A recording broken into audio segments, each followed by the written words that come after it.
This is Kate Baconsale. You're listening to Baconsale. Unique New York, unique New York. How now, brown cow? How now, brown cow? I love Mountain Dew. Dewy, dewy, dew down into my belly. The arsonist has oddly shaped feet. The Human Torch was denied a bank loan. I can't run the air. Wait, Kent. I'm on the air right now? I don't believe you. I knew it. I knew what you that guys was got from, there. And I knew where you were going with it. I don't believe you. Yes. But welcome to Baconsale. I'm Joel. I'm Kent. And I'm Zack. We'd like to thank you for listening to our last show, our canceled too soon episode. Kent, you're in trouble. Why? What did I do? Because you gave you gave a bad advice for one of the shows regarding the rating of Santa Clarita Diet. What did I say? You said it was TV-14, and it apparently has multiple F-bombs and innuendo. It's TVMA. Listen, if we've learned anything, it's that I'm desensitized. You absolutely are. So sorry, Doug Smith. Oh, no, he watched it because of that? Uh-huh. And he said, TV-14, where'd you get that from? And I said, or he got after the TV-14. I'm like, where'd you get TV-14 from? It says TVMA anywhere. And he says, from Kent. Oh, no. That's why I watched it. It's because I don't hear the F words.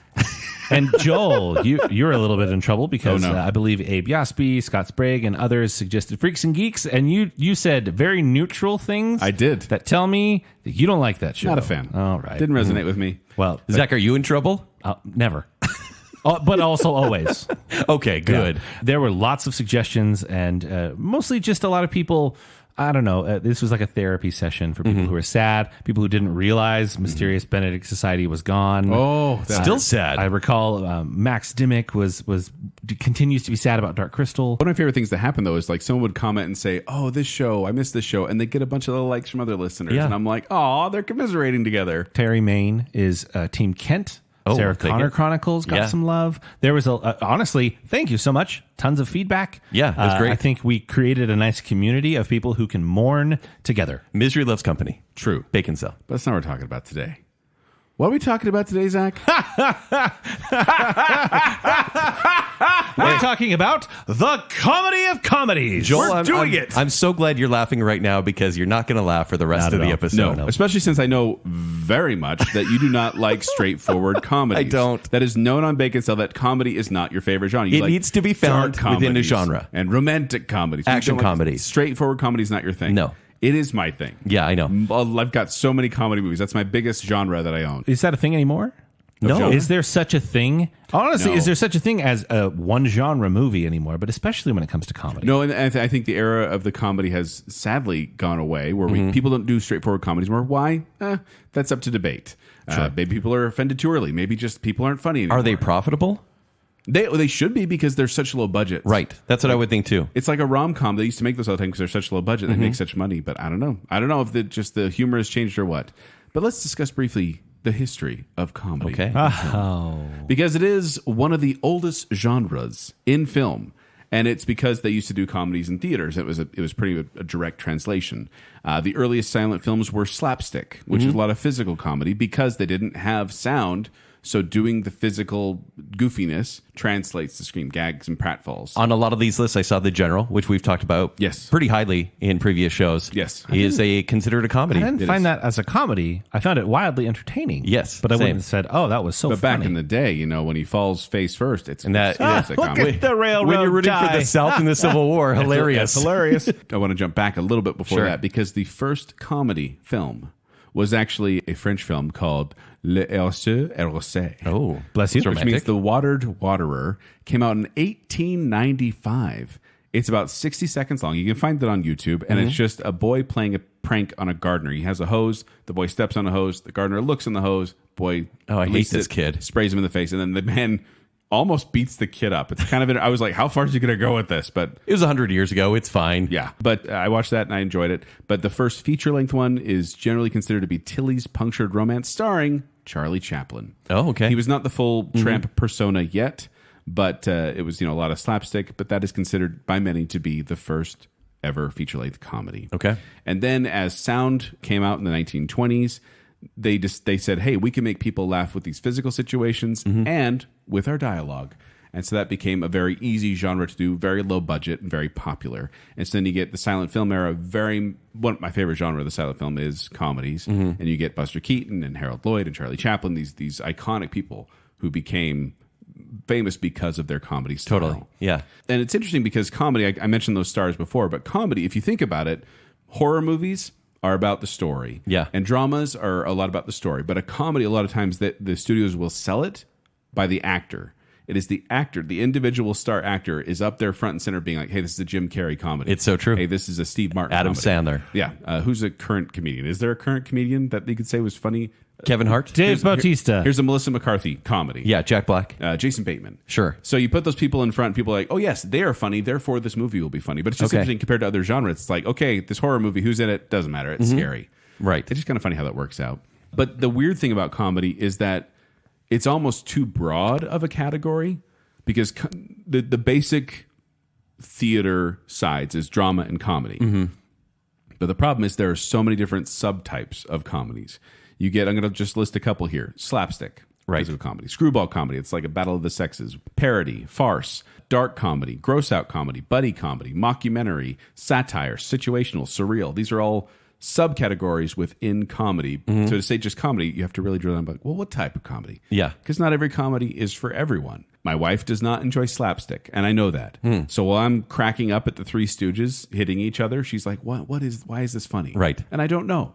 Some It just wired gets part you, of my okay. brain. And that's Kent, I believe you're much more in the dark comedy. Yeah, absolutely. And I think you enjoy satire and parody. I like the dry wit. Yes. Right? Something that's not going to make me laugh out loud, but I go, I had to think about that. Yeah, you like the thinker comedy. Yeah. I think you might enjoy British comedy as well. Known I to do. be very dry. Yes. Zach, what about you? What kind of comedy do you enjoy? I generally prefer comedies that are more based around dialogue. That I don't tend to lean toward the slapstick as much. Physical comedy doesn't really make me laugh a ton. Just situational comedy. How did you feel about the comedies of the 90s back in the day? The SNL movies and that sort of in era. the day, Yeah. I liked them. Looking Right. back, it's a bit much for me. A lot of yelling that I don't yeah. A lot of really- extended sketches. Yeah, I get it. We'll talk about it As we go, sure. As we go. But there was a particular one I watched this past week where I found myself being, the straight man is the funny part in this. And I did not think that when I was a kid. Totally. Straight Yeah. man being in a comedy, usually there's one person kind of they're grounded in reality where everything around them or characters Because around we them are just relate the to same. them now that we're older. Yeah. We're frustrated with people that are annoying. Yeah. I look at some of the older comics and one thing I don't find funny and never have, and I don't know why, is the mugging for the camera. Well, they'll make a funny face and then the camera zooms in on it, they're like, "Brrr!" And they think that's funny. And they did in the 70s and 60s. That was huge. Yeah. Sure. And I don't get it. I don't like it because I'm like, Does they're Ben making fun of Stiller us. do that in a lot of his movies? Outside of Zoolander, even. Does he mug for the camera? Well, I mean, everyone. Jim Carrey? I think he comes from Jerry Stiller. His dad Yeah. did, and so I think he does that as well. Okay. Jim Carrey definitely does, but some of his comedy also is a little more Loud? well, sophisticated. I was going to say What? Not at all. Some of it is sophisticated. A lot of it is just. I'm picturing a scene from Ace Ventura 2 when nature calls. I said some of it, not every moment of it. Well, but this conversation right here is essentially a big precursor to our decision-making process when it comes to this bracket. Right. We're going to be divided.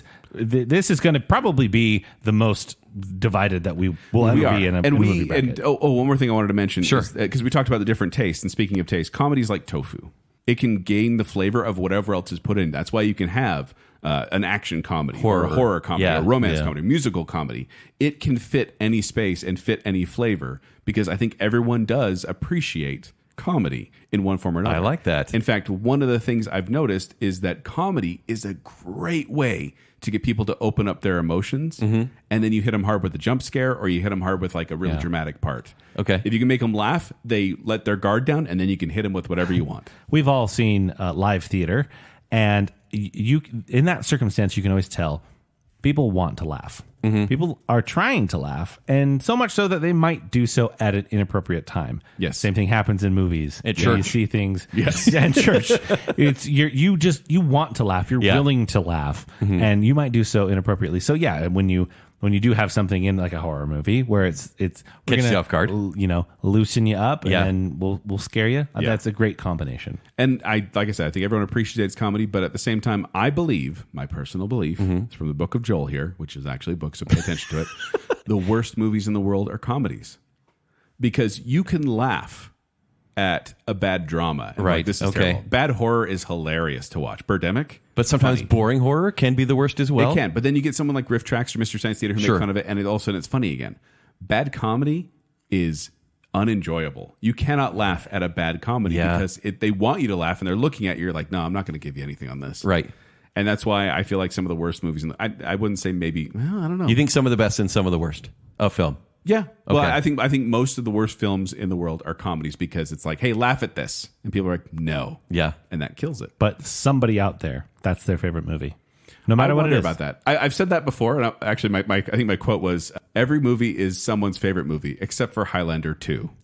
quickening? No one likes Highlander 2. There's one out there. I'm there sure could be there are. only one. If I went Actually. to IMDb right now, there would be a 10-star Yeah. review of that. Now, when we go over this list, which we'll get into in just a little bit, this is all your fault. We always have Yes. that precursor in our past many brackets where that's why we ask you and we say, hey, look, don't blame us, right? We actually took the movies you gave us, which was more than 2 shows, and we actually condensed this and put it on patreon.com. If you're tier 2 or above, you can see the video. We basically spent an hour cutting down your initial list down to what we have here. Well, we made some cuts before, Yeah. and then we had our video where we cut it down to the 32 that we're putting on our bracket, which you can. There find were at so many, and thank baconsale.com. you, by the way. Yes, and thank you for suggestions. Like, it was ridiculous to cut it down even to where we're at. But once because again, there are 50 amazing comedies that we had to cut down to. Once again, people are going to say, "Why didn't you include this one on the list?" Or "Why didn't you include this one on the list?" And I'm like, there were some that were not suggested that we all went. There's some "Why I'm isn't this one disappointed on?" that are not on the list. Yeah. Yeah. The Hangover is not on this list. Well, Sorry. No, didn't get submitted. And so we 21 went to Jump you. Street. We went to you, the listener. If you don't follow us on social media, you're missing out on input like this. But Yeah. we went out to the listener and said, hey, submit your best comedies to us. You did. We got a ton. We whittled it down. We whittled it down again. And we're at 32 now. We have 32 number ones. It was hard. There are amazing movies here. Yes. We could reseed this bracket, mix Yeah. it all up, and get a different result. It's really going to come down And Joel, to how is it? the How bracket is it list. Speaking seated? of seeded, because we said, we can mix these and match these according to what we like, but the problem is we all like different things, as does the listener. So we had to go with some sort of objective formula to seed this bracket, and Right. so we went with the IMDb score. So if you go on the Internet Movie Database, they have hundreds of thousands of reviews on some of these movies. And so And some of them were not done by a bot. some of them are not done by a bot. Just But we decided that would be the way to go this time, is to seed it that way. And it's exactly right that if we were to seed this according to box office, which we did have that at one point, and we went, oh, that's bad. Box office with comedy is so tricky. Yeah. It because is. a lot of this catches fire in home release, or the decade it came out. it came very out of its early, time. Right. Or, really, everyone knows this from watching it on TBS or TNT. Right. But it is funny to see which comedies hold up and which didn't. Which leads us into, gentlemen, we have 32 comedies. Round 1. On this bracket, we're going to go best 2 out of 3. Fight. I just want to say, you guys are great. Thank you. You guys are great. You actually started off tonight before recording saying how much you love us. You thought I was leaving the show. I kind of did. You guys are great, and this has been so much fun. And if our relationship is irreparably damaged tonight, just know I love you. Joel, I am sorry, and I will try to fight for you a few times unless I'm fully just not for the I've show. already got my guard up. I think our tastes probably are the most different in comedies. You Yeah. know, we'll align Action in was drama. fine. Action, fine. Comedies is going to be a little weird. Should we do right. this thing? Yeah. Jump in. There we go. Start us Our off. first First matchup is Monty Python and the Holy Grail King Arthur and his Knights of the Round Table embark on a surreal, low-budget search for the Holy Grail, encountering many very silly obstacles. Okay. against Zoolander. At the end of his career, a clueless fashion model is brainwashed to kill the Prime Minister of Malaysia. Yes. So Monty Python and the Holy Grail versus Zoolander. This is our first surprise, matchup. No surprise here. Monty Python and the Holy Grail is the highest rated on IMDb with Makes sense. 8.2 out of 10. And then Zoolander is the lowest with 6.5. So I went into this, and yes, I have like success and how many top 10 lists or whatever for comedies it's got online. But I have like this recipe for myself, what makes a good comedy. So for example, like laughs, you know, how many times is it? Laughs per LOL, minute. right? How many times will I guffaw? And then also, I score by wit, because sometimes wit doesn't make you laugh out loud, but you go, man, that was really clever. Quotes, which is just a part of this genre. It is. And heart. I think a comedy can't really be great unless there's heart, unless there are characters you care about. Except for sometimes the heart gets too much and it becomes a dramedy, not a comedy. And we'll get there in some of these movies. So that's kind of where my bias comes in a lot, and I gave these number scores for each of those. Well, in this first matchup, you have one of, if not the most quotable movie. It is. ever. It gets a 10 for me out of quotes. So when much it comes that it's to Monty. annoying, You have Monty right? Python and the Holy Monty Grail. Python and the Holy Grail. That said, Zoolander is also endlessly Zoolander quotable. is super quotable It is. as well. Yeah. I think Zoolander has definitely permeated pop culture as far as the blue steel, right? The face that you make. And the it's duck lasted face. 20 years now. Yeah. Well, and okay, And still likable. Speaking of the recipe you talk about, Kent, my thing is rewatchability because a lot of Yes. humor comes from the unexpected. Right. When something unexpected happens on screen, whether it be a line or someone gets hit by something, that's what makes people laugh. Is I didn't expect that, or the complete opposite. You know exactly where it's going, and it's funny to watch the train go I down. love the tension of like, oh my gosh, this part's coming up. I love this part. It's so funny. Like the jitterbug scene in Yeah. Zoolander. Yes. The Right. jitterbugs, Orange mocha frappuccino. jitterbug. I would never Yeah. call it jitterbug scene. Oh, I based it off Gasoline this fight. like, oh my No, gosh. I call it the orange mocha frappuccino. And that's exactly what scene Orange it is. mocha frappuccinos. The first time you see that, it's a showstopper. It's absolutely really is, amazing. because it just comes out of nowhere. And now when I watch it, the buildup is just as amazing. Yes. Yeah. Do you think that Zoolander is knocked down a peg by Zoolander 2? A movie Yeah. that is terrible. I forgot it existed for a Thank while. goodness. I saw it in theaters and was very disappointed. Yes, this was lightning in a bottle. It did not work again in the second one. No. Oddly enough, though, this is kind of a darker topic, but this movie came out in September of 2001. Oh. This came out shortly after the attacks on the Twin Towers and 9/11, the whole horrible event that happened then. And this was kind of like, they're like, should we release it? Should we not release it? And people, honestly, I don't think people thought they were okay to laugh at that point. Because it's zany. It's bizarre and Yeah. crazy and silly. It was Roger Ebert who said that to some degree Zoolander is a victim of bad timing, and he gave it an initially really bad review. Wow. And then later on he said, I'm sorry I was a little harsh on it because of the time. Yeah. But he told Ben Stiller he enjoyed it. But why male models? But why Mel Models? I personally... Moisture is the essence. Which that was of ad wetness. libbed. That was an ad lib Yeah. moment where David Duchovny is giving this whole speech about why the government uses male models to do these high profile assassinations. And then Ben Stiller as Zoolander goes, but why male models? He's like, are you serious? I just told you. just told you. Wonderful moment of improvisation. But we're talking about it so much because it's not going on, right? Not against Holy Grail. No. I honestly, I really like Zoolander. I'm gonna admit it here. Maybe this is the young bias coming out. If these two movies are on a shelf, I'm grabbing Zoolander first. That's a really good point. I had not I would watched rather watch Zoolander today than Monty Python. And the I Holy had Grail. not watched it for a long time, and in fact, kind of went into it kind of arms crossed, like, okay, well, I'm going to watch Zoolander. Sure. I forgot how much I enjoyed it. I You know, really yeah. did. We haven't even mentioned Owen Wilson as Hansel. I think he's hilarious. He's so hot right now. Hansel's so hot right now. Will Ferrell as Mugatu is hilarious. I also forgot about certain parts that I'd fast forward through. This actually got an R rating when it first got sent to the Motion Picture Association. Really? And they had to appeal it. I don't think they changed anything. They just appealed Is it. it the scene when they're hanging out at Hansel's house? That and Massage the parlor. massage parlor. Those are the two scenes you have to fast forward. Yeah. Yeah. Comedies So- have that way to make you forget about how indecent they actually are. You want to overlook it, but Yeah. it's when you're getting so many jokes a minute, it is easy to overlook some Right. of that stuff. Unless you're watching with your parents or kids.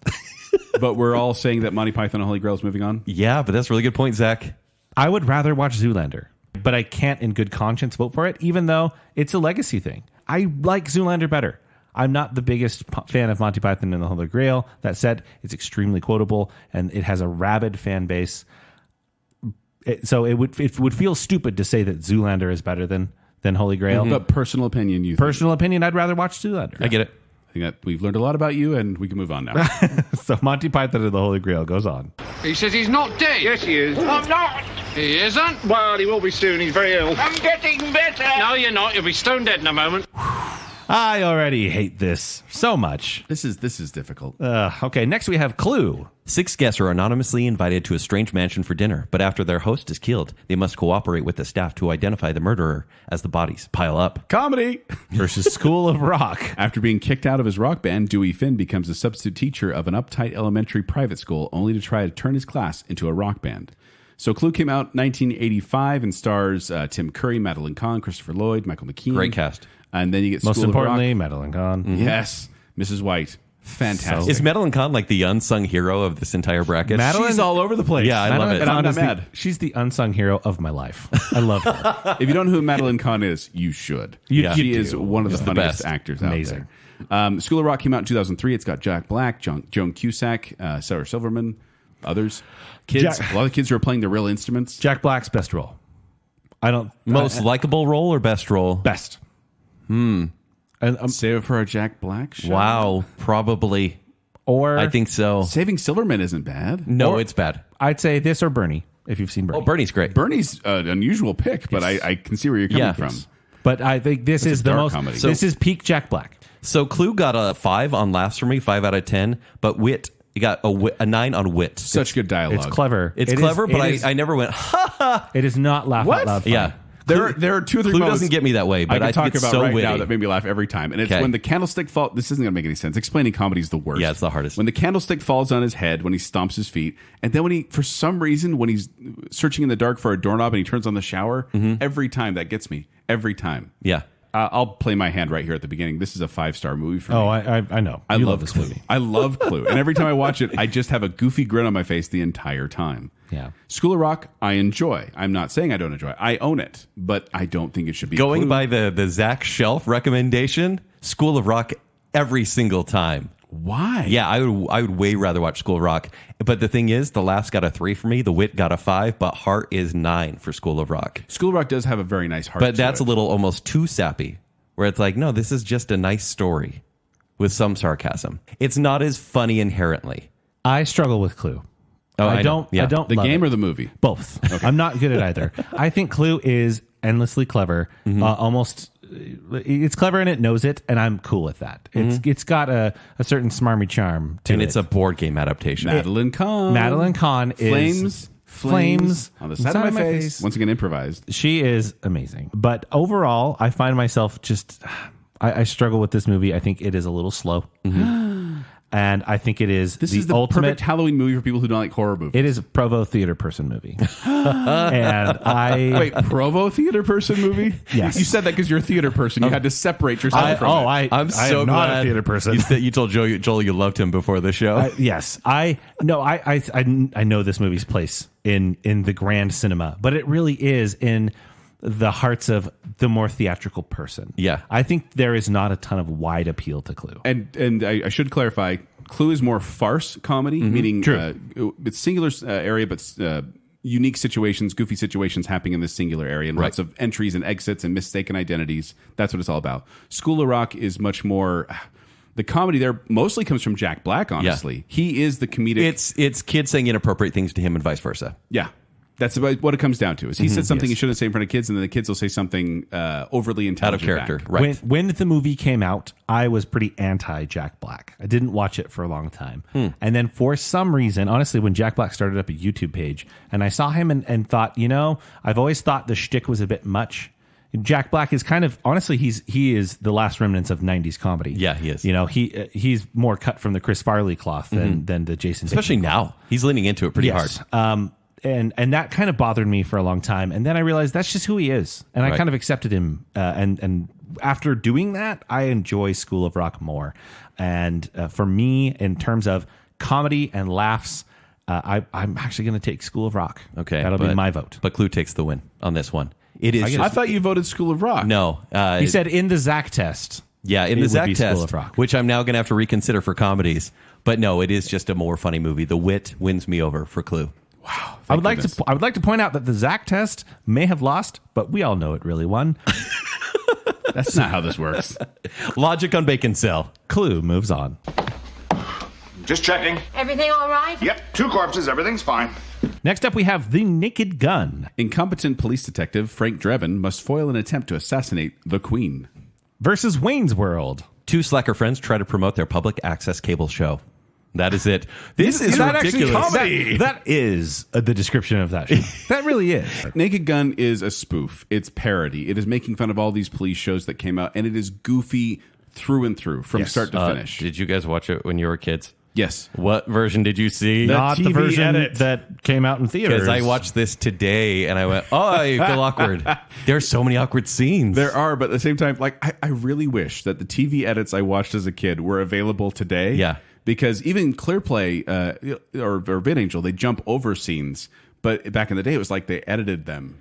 They had actual filmmaking edits. I had this nostalgic moment as I'm watching the opening credits, and you see the police siren, right? You're following the cop car, and it's going on the roller coaster, and I was like, or in the locker room, I was like, I totally forgot about this, and it brought me right back to when I was like 10 watching this show. Oh, it's so ridiculous. Yeah. It is dumb humor, and sometimes I think you really need dumb humor. Yes. And then it's starring Leslie Nielsen, who is the king of this. He kind of creates his own genre. He honestly. is one of those that plays the straight man so well that you don't realize he's being funny. Yeah, it loops around to being like hysterical, even though he's playing it so serious. He's judging the two, The Naked Gun critically is way more loved. Yes. Empire gave it number 3 on top comedies of all time. Ranker is number 10. Siskel and Ebert loved it. Right. It also made more money than Wayne's World. No, Wayne's World got that edge. Okay, That's right there. I could see that happening. But Wayne's World is more the comedy. There, it's an SNL skit about these two idiots. Slackers, what is the comedy? Garth? Is Garth the comedy Wayne's in that movie? the comedy too, because he speaks in such a high way, like not high like drugs, but like high. Sophisticated. He speaks like a Canadian slacker. Yeah, that's pretty much it. Yeah. But I love both these movies, and they have basically the same rating in my book. Really? That's a problem. Zach, start us off. I don't like the parody genre that much. We're going to do a full show on parodies. This isn't for me. I love them so and much. I think I think Naked Gun has aged poorly. I feel a little bit uncomfortable watching it, but... Are you saying it's aged poorly because O.J. Simpson stars in it? Maybe. He's not in it very much. The baseball scene at the end is great. Yeah. This has baseball in it, Zach. I love baseball. But for me, Wayne's World is a movie that, I would put it on and just like brush my dog. And like it's a good background movie. Don't you feel like that Wayne's World, and I'm saying this knowing that I love both these movies, but don't you think Wayne's World was very much a product of its time? Like I don't know if it translates well nowadays. I think because we we love the characters, it works for us. And for me, this is 90s comedy without being over the top. This isn't Jim Carrey, Chris Farley. This is a little bit more subdued. Joel, somehow. you could say the same thing about The Naked Gun because it does feel like a 70s police procedural with over-the-top antics. The thing about spoof comedies that I really enjoy, and this is just my personal taste, I know you guys aren't going to agree with this, is the laughs per minute. It is like there's something visual happening, there's something verbal happening, or there's something like something else happening in the background that's going on. And the way they do the script, the verbal and the visual together, it's constant funny the whole time. And every time you watch it, there's a new gag you may have missed before. Yes. I love watching Naked Gun for that reason, as well as most spoof movies. Honestly, this birthed Family Guy. I mean, that's don't put that's that. what Family Guy. How dare you? in there. I'm going to go next. Naked Gun. Naked Gun. Yeah. For you. What? I just told you I love these movies both equally. That's why I want to put this on you. Yeah. That is disgusting. I love them equally too, but just for fun, Naked Gun. Which Mike Myers, Dana Carvey make such a good pair. They do. Although apparently Mike Myers was a bit of a drama queen on he set. is. Yeah. Like one time when he stormed off the set because he didn't have margarine for his bagel, I think it was. Wow. I mean, think about these pop culture things or sayings that came from Wayne's World, like, swing and Swing. That's what she said. Party on. Yep. Car. Not. Game on. Game on. I use that in my daily life. I did that the other day. We were playing in the street and I went, car, game on. Nobody quotes Naked Gun. One of my I don't even have a gun. Oh, I do, but that's just me. Yeah. And I think one of my favorite moments in Naked Gun is the sponsor part when they talk about how they don't want to be sponsored, but they're wearing like clothes. For in Reebok Wayne's World? Wayne's World. Yeah, I think that is one of the funniest scenes in the entire movie. I love the music video part of The Naked Gun when there's a whole montage and then he walks away and you see the credits for a music video. Yeah. I was like, that was brilliant. It's clever. Yeah. That's good stuff. There is certainly, I think the sight gags in Naked Gun. And that's what the movie is. And there actually are a surprising amount of sight gags in Wayne's World as well. But that's where the Naked Gun excels. What do you think, Joel? I'm going to have to go objective here because I can't pick. It's You're getting rid of Wayne's World. It's early. I'm going with the higher seed. I'm going with Naked Gun. Whoa. From the Pals of Police Squad. Man, I'm not doing well on this bracket. I don't want to eliminate Wayne's World though because it is amazing. It has more heart. How much this movie had an influence on music. Yeah. Like Bohemian Rhapsody. Bohemian Rhapsody brought Queen back into the You knew spotlight. who Alice Cooper was after this movie. It is the only SNL sketch I think that's successfully translated to a movie. Right. AMC Gremlin with Flames. That's the car. Yeah. Yeah. I'm sorry, Wayne's World. I'm disappointed, but I understand. That's this bracket. The Naked Gun moves on. He's Caucasian? Caucasian? Yeah, a white guy. With a mustache, about 6'3". An awfully big mustache. Next, we have Office Space. 3 company workers who hate their jobs decide to rebel against their greedy boss, I guess. That's really not what it's about whatsoever. Versus Cloudy with a Chance of Meatballs. A local scientist is often regarded as a failure until he invents a machine that can make food fall from the sky. Yeah. Heart Did you meter. see the memo about this? Heart meter. TPS reports. So That'd be great. I know Office Space. You got A cult favorite. Ron Livingston. I don't know if you know who he is, but if you saw me, like, oh, that guy. Michael Cole. Gary Cole. Yeah. Yes. Yeah. Jennifer Aniston is in this movie for like 5 minutes. Yeah, right. But she was a big. I think name she was they there were to trying sell put it, yeah. Yeah. Oh, totally. Cloudy with a Chance of Meatballs is our first animated pick on And I here. try to vote against these, but this movie is genuinely funny. That's what we were saying. Maybe we should save it for a family bracket down the Right. road. But I made the case that this movie is more funny than family. This is really just a bunch of comedy. You got Bill Hader. Bill Hader Anna is Faris, very good. James Caan, Andy Samberg, Bruce Campbell, Mr. T. Yeah. Neil Patrick Harris as a monkey. Yeah.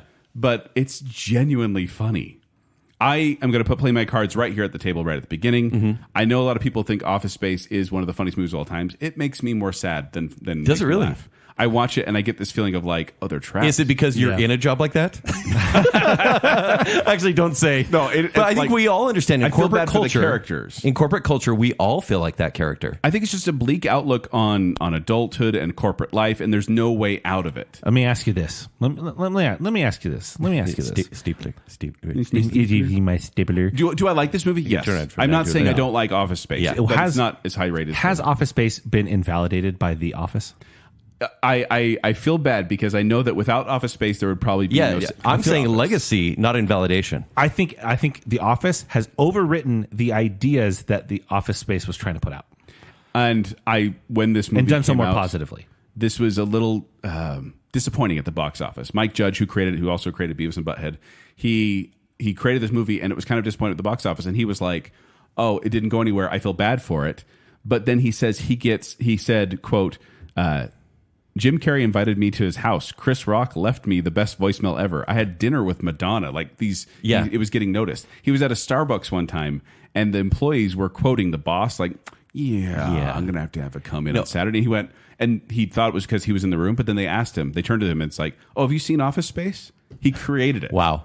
No, Mike Judge is an ironic prophet. What he did with this movie and Idiocracy, which also failed, he saw into the future and goes, "That's reality." But I'm gonna find the funny 20 years previous. For me, it's Office Space all day. I think it's super underrated. I like the fact that it's a cult favorite, and I think more people should know it and should like it. But you're right, it's a little grim. But a little grim and a little raunchy. Sure, like that's the thing is that was a turn off for me about Office Space. I was like, wow, they really leaned into that, and it's Mike Judge's style. Cloudy with a Chance of Meatballs is a lot of self back patting. I think it's like, look how clever we are, because they are. It is funny. It's really funny, but I it's really enjoy Cloudy with a Chance of Meatballs. Self-congratulatory. And it's one I can watch with the whole family, and we can all laugh together. True. I tried to put on Office Space for my kids, and they're like, "Dad, we don't get it. We don't work in corporate office." Soon, kids. Why are they saying that word over and over again where they're beating that printer? Zach, what do you think? I'm really torn. I think actually this is a terrible matchup. Yeah. Blame nothing to do with IMDb. each These other. movies couldn't It's be apples and oranges. Could not be more different. Apples and giant oranges. I think Cloudy with a Chance of Meatballs is a great surprise. I didn't expect it to be as good as it was. I didn't expect to enjoy it. So I think it vastly overachieves. Office Space, when I watched it, I was a little underwhelmed because to me and in my circles... Was that the one you watched recently in preparation for the show, or do you know it from No. before? Okay. I saw it when I was in college. And I just heard so many people talking about it, like, oh, it's the greatest thing. And I do think The Office has kind of broken Office Space. I had seen maybe the first 3 seasons of The Office by the time I watched Office Space. Okay. And to me, I was like, oh, I get what's going on here. I don't know that I love it though. Mm-hmm. It's a cult classic that's maybe just not for me as much. So as much as I think that Office Space is maybe more deserving, my personal vote goes to Cloudy with a Chance of Meatballs. Okay. Zach, no matter what happens after this, we had this moment. We did. It's going to get a lot worse, Joel. I may point out a lot worse that we're going to tick off a lot of people because Cloudy with a Chance of Meatballs is an underground pick.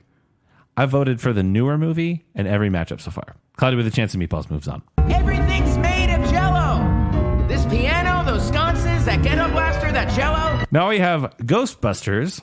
3 parapsychologists forced out of their university funding set up shop as unique ghost removal service. What? It's Ghostbusters. Don't finish this. It makes no sense. Yeah, I was reading that. I was like, what is happening right now? It's Ghostbusters. They bust ghosts. versus Bridesmaids. Competition between the maid of honor and a bridesmaid over who is the bride's best friend threatens to upend the life of an out-of-work pastry chef. Ghostbusters, you got Dan Aykroyd, Harold Ramis, Bill Murray, Sigourney Weaver, Rick Moranis. Yeah, Bridesmaids has Kristen Wiig, Maya Rudolph, Rose Byrne, and Melissa McCarthy. I was surprised. Peak Melissa McCarthy. This is years ago. I was Peak Kristen surprised Wiig. by how much I enjoyed Bridesmaids. And Like how much heart the it first actually hour had. and 40 minutes up until the last 40 minutes. It's a long one. Paul Feig movies are very long. Yeah, So long. They're like Judd Apatow When we were movies. watching these movies in prep, comedies are generally speaking hour and a half, a tight hour and a Really half love it. or under. Yeah. And it's great for shows like this because I can watch them real quick. And this one I did go, wow, it's over 2 hours. That's a little exhausting for comedy. You get tired after laughing for a Yeah. while. Even though we've all seen Kristen Wiig on SNL, like she's so funny in this movie. When she takes the relaxation pills on the plane. Oh yeah. And it feels like an SNL sketch. It is classic. But she's also able to handle the emotional parts as well and be so relatable. I Totally. think she does. She plays a little bit more straight for the most part, and I think that works in her favor here as Yeah. well. Rose Byrne is So good. hilarious Great. in Bridesmaids. I generally don't care for bathroom humor, but oh trying on the my dress good scene, heavens. it's hilarious. walking across the street and then Oh giving my up. good heavens. It's because it's so uncomfortable. It is. Uh-huh. I think And we that's- should all that's why hate it that. works. It's It is. so- I am not. Gross out humor is not my thing. I think it's a cheap way to get a laugh. That moment makes me laugh. I think it's because they set it up perfectly. Yeah. Right. They set it up as Yeah. a situation that we, as a general society, fear. You do not want that to happen. Yes. You do not want to get stomach problems when you're trying on a wedding dress. Right.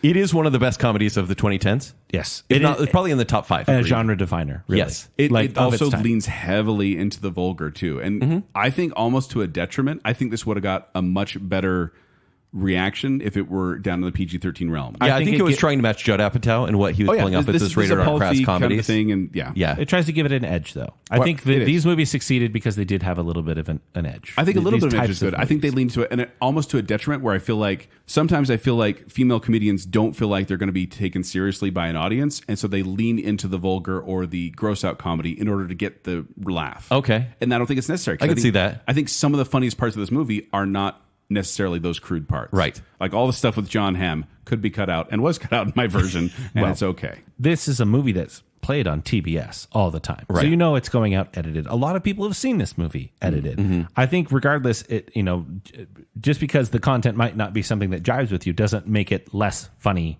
necessarily. This is a very funny movie. Well, and also the Academy enjoyed it. Melissa McCarthy got an Academy Award nomination Wow. for Best Supporting Actress. I love it. She's great in this movie. But the other movie is Ghostbusters. Okay, that moves on. Well, but let's talk about that though, because this is a comedy bracket. Yeah. Is Ghostbusters Wait, a what were we comedy? just talking about? Ghostbusters? Kristen Wiig? Melissa McCarthy? Oh, stop it. Oh no! Oh, No! Joel. Oh my gosh! I just How realized that. dare you that name? Huh? Is Ghostbusters a comedy or is it a humorous horror movie? You're saying you don't laugh out loud. I'm saying this is a weird, almost genreless movie. I'm going to defer to the American Film Institute about Ghostbusters because it was ranked number 28 on its 100 Years, 100 Joel, Laugh list. Yeah, I looked at that list too. All those movies are geriatric. Oh, what's They- wrong with geriatrics? Nothing, but those movies, I think Ghostbusters is probably the newest one on the list. Probably. But I do feel like Ghostbusters is a comedy simply just because it's a horror. I think it's more comedy than horror. Because I the think horror elements comedian's are in there. it and placed in the situations they're Remove in. Bill Murray, and it's not necessarily a comedy anymore. Bill Murray definitely is the crux of the Dan comedy. Aykroyd but- has some great but Rick lines as Moranis, well. He does. I really like Rick Moranis in this. Rick Moranis too. He is makes great. me laugh. But also it's situational. But Rick Moranis is great in everything. So, That's true. but yeah, it is more of a situational comedy. It's funny because of the circumstance. It is, I think, quotable, specifically Bill Murray. I think just because it's a good movie, we see it as more comedic because it's just the total package, right? Yes. But it's not hilarious. I laugh a lot. Yeah. I think there are more laughs per minute in Bridesmaids. I may think agree it with is that. I agree. as a pure comedy. Bridesmaids does better. Ghostbusters is on my list of my. It's one of my Clue, Joel. It's essentially one of my perfect movies. Right. Yes. I love it. Yeah, it's a 5-star for me too. But I feel weird. Well, look, you're making a case for future rounds. I vote Ghostbusters. I vote Ghostbusters. Pity vote. Okay. To Bridesmaids. Okay. Fair. There we go. Pity vote. Always the Because- bridesmaid, never the winner of this bracket. That's me in general. Ghostbusters moves on. I collect spores, molds, and fungus. Yes, I love this matchup. Okay, You love this matchup? I do so much. Well, I mean, I hate it, but I love these movies. Okay, Shrek 2. Shrek and Fiona travel to the kingdom of far, far away where Fiona's parents are king and queen to celebrate their marriage. When they arrive, they find they are not as welcome as they thought they might be. Versus Tommy Boy. After his auto parts tycoon father dies, the overweight, underachieving son teams up with a snide accountant to try and save the family business. Okay, so let's go with Shrek 2. Came out in 2004. This is our highest grossing movie. The highest grossing movie of 2004. By the way, no, 2004? Highest grossing movie on our bracket. Yeah, but also, it's crazy. 2004 had amazing movies that year. Yeah, this movie beat Spider-Man 2. Harry Potter and the Prisoner of Azkaban, and The Incredibles. Wow. Shrek 2 beat all of them. Because Shrek 2 rocks. So good. So the cast for Shrek 2, voice cast, is Mike Myers, Eddie Murphy, Cameron Diaz, Antonio Banderas. And then we have Tommy Boy, which is Chris Farley, and David Spade. And this is a fun matchup because the original voice of Shrek was Chris Farley. Yeah. And he was actually working on Shrek. That was his he last did some movie. voice tracks, and then he passed away before they finished. Now, this is weird, but I've always appreciated Black Sheep more than Tommy Boy. What? I gotta put it out there. You like Did Nick you eat Nolte paint that chips as a much? kid? No, for me, it's the bunk bed scene. I find it so funny. So funny. It gets Really? me every single time. Tommy Boy, I had not seen since puberty. Yeah. I grew up watching this movie. It's such an early like 90s so many Utah movie. kids. Yeah. I said, son of a, all Yep. the time. Because Tommy says this 100 times in the movie. it is absolutely true. There's so many things I quote because of Tommy Boy. Nice Polish Nikes. Yeah. Fat guy in a little coat. Yep. Although I do think to truly appreciate Tommy Boy, you had to have been a teenage boy in 1995 when the movie came out. Yep, exactly. Because watching it again, I'm like, I'm enjoying this. I know the entire movie by heart, but I know this is going to annoy whoever I'm watching with because Chris Farley's sense of humor, that loud, bombastic, brash humor, and David Spade's cynicism doesn't go well with some people. They make a great pair to me. I actually like David Spade in this movie quite a bit. I think Chris Farley's a bit annoying. I mentioned a little bit earlier off mic, but this is one of the movies that I had to rewatch because I thought that time might not be kind to it. And I found myself really not liking Farley in this movie. Really? I thought I would be okay with it. So the first probably 30 minutes of the movie, I really don't like. And then they hit the road. Yes, and then the road trip aspect. Then it's David Spade and it's Chris Farley. Richard best friends. and Tommy. Right. And I thought it would be the case, and it definitely was. When I was a kid, I liked Tommy. As an adult, I like Richard. That's just I it. find Richard so funny Yeah. in this movie now. Right. He's so good with those little one-liners. Yes. I love one of my favorite moments. We'll talk about comedic moments. One of my favorite moments in Tommy Boy is when they're changing the radio station. It gets on the Carpenter song, and he's like, "You change it. Yeah, I'm fine with it if you're fine with it." And then it cuts to them singing and crying. Don't you remember? Okay. You told me you loved me. Which I have ripped off in some of my movies. But when Zack, we were kids. Ghostbusters argument, is Shrek 2 hilarious? Or is it just really clever? Shrek 2. It's has really clever. hilarious Shrek 2 is moments. hilarious. There are moments where I laughed out loud watching Shrek 2 again to get prepped for this show. Pinocchio, for example. Pinocchio, the Yeah. lying is great, and Puss in Boots. Puss in Boots Puss is great. in Boots. Puss in Boots is great. That is what pushes. Like I'm actually not a huge fan of the Shrek franchise. Like Zack here, Not even 3? what? I'm joking. The one with Justin Timberlake? Well, meaning like overall, I'm like, yeah, it's Shrek, it's fine. Yeah. But Shrek 2, Puss in Boots puts it over the edge. Where Yeah. Antonio Banderas coming in as the Zorro type character when he just came off playing The Mask of Zorro, Right. was brilliant to me. And even watching it again, I'm like, this is so good. And the soundtrack is an all-timer. Oh, both of these I think Yeah. have fantastic. The soundtracks. giant Tommy Boy Gingy and Shrek scene 2. Yeah. is amazing. Mongo. Yeah. Yeah. Which is a reference, by the way, to Blazing Saddles, I found out. Oh, Yeah. I guess it is. But every time Puss in Boots does his cat eyes, I just crack up. And the ending, that's one thing you mentioned, Heart, Kent. Yeah. The ending here with the fairy godmother saying, It gets I a need a 9 for hero. me. It is an amazing action is. sequence in a stupid animated movie. I shouldn't say stupid, but like it's an animated movie, but it feels like a real action Yeah, movie. totally. You're getting pumped up during that part. when I watched Guys, we're spending so much time on when these. I watched Tommy Boy, I thought I didn't really care for it. And then again, we get to the road trip scene. We killed Bambi. I was laughing. I was very entertained. What made Tommy Boy better is the next day I went into work and started talking about it with people, and we all started quoting it together. And the part where it is definitely a movie that you look back on and think, wow, there are some really funny moments. And Shrek 2, I love it, but it doesn't have as many of those. So again, as a comedy, Tommy Boy probably succeeds a little bit more. Shrek 2, I have no problem saying this. Shrek 2 is a better movie. By It far. is. Yeah, easily. Shrek 2 is why I love Shrek. But are we doing film of films or are we doing comedy of comedies? Well, see, for me, if it's a comedic thing, I think the wit in Shrek is far better than anything in Tommy Boy. I may not laugh out loud as much, but it's so much more witty, and to me, that's comedy. Yeah. So, yeah, my vote's for Shrek 2. Easily. Did you vote, Zach? Not officially. So can I vote then? Go ahead. This is difficult for me because both these have the same rating. Why do I do this to myself? But I think out of Tommy Boy and Shrek 2, Shrek 2 has the more timeless comedy, which is weird to say because they're always very it's a parody dated in their references. Yeah, right. But I'm going to vote for Shrek 2. What? I was certain you're going to vote for Tommy Boy. Are you sure? I enjoyed Tommy Boy and I smiled the whole time I was watching it, but I think I laughed more as I was watching Shrek 2. Okay. Well, comedy of comedies. That last little argument you made to me actually won me over. Tommy Boy is a more of a comedy of comedy. Shrek is a more movie of movies. By the way, Tommy Boy is on Ebert's most hated list. And as much he hates every comedy in the 90s. This is like one of the worst ones. Wow. But also, we think of David Spade and Chris Farley as super friends. Mm-hmm. They fought a lot during the filming of this movie. Really? Like constantly. And they had to keep reconciling, and then they had to communicate through the director. Like it was bad. You know who's terrible in this movie? Rob Lowe. He's so bad. And he did it as a favor. He's awful. Bo Derek, terrible. So Zach, you would have said I probably would have. I would have had a lot of debate. Gone against your heart. I'm also trying to go against my own bias. Yeah. I talk about Shrek so much on this show.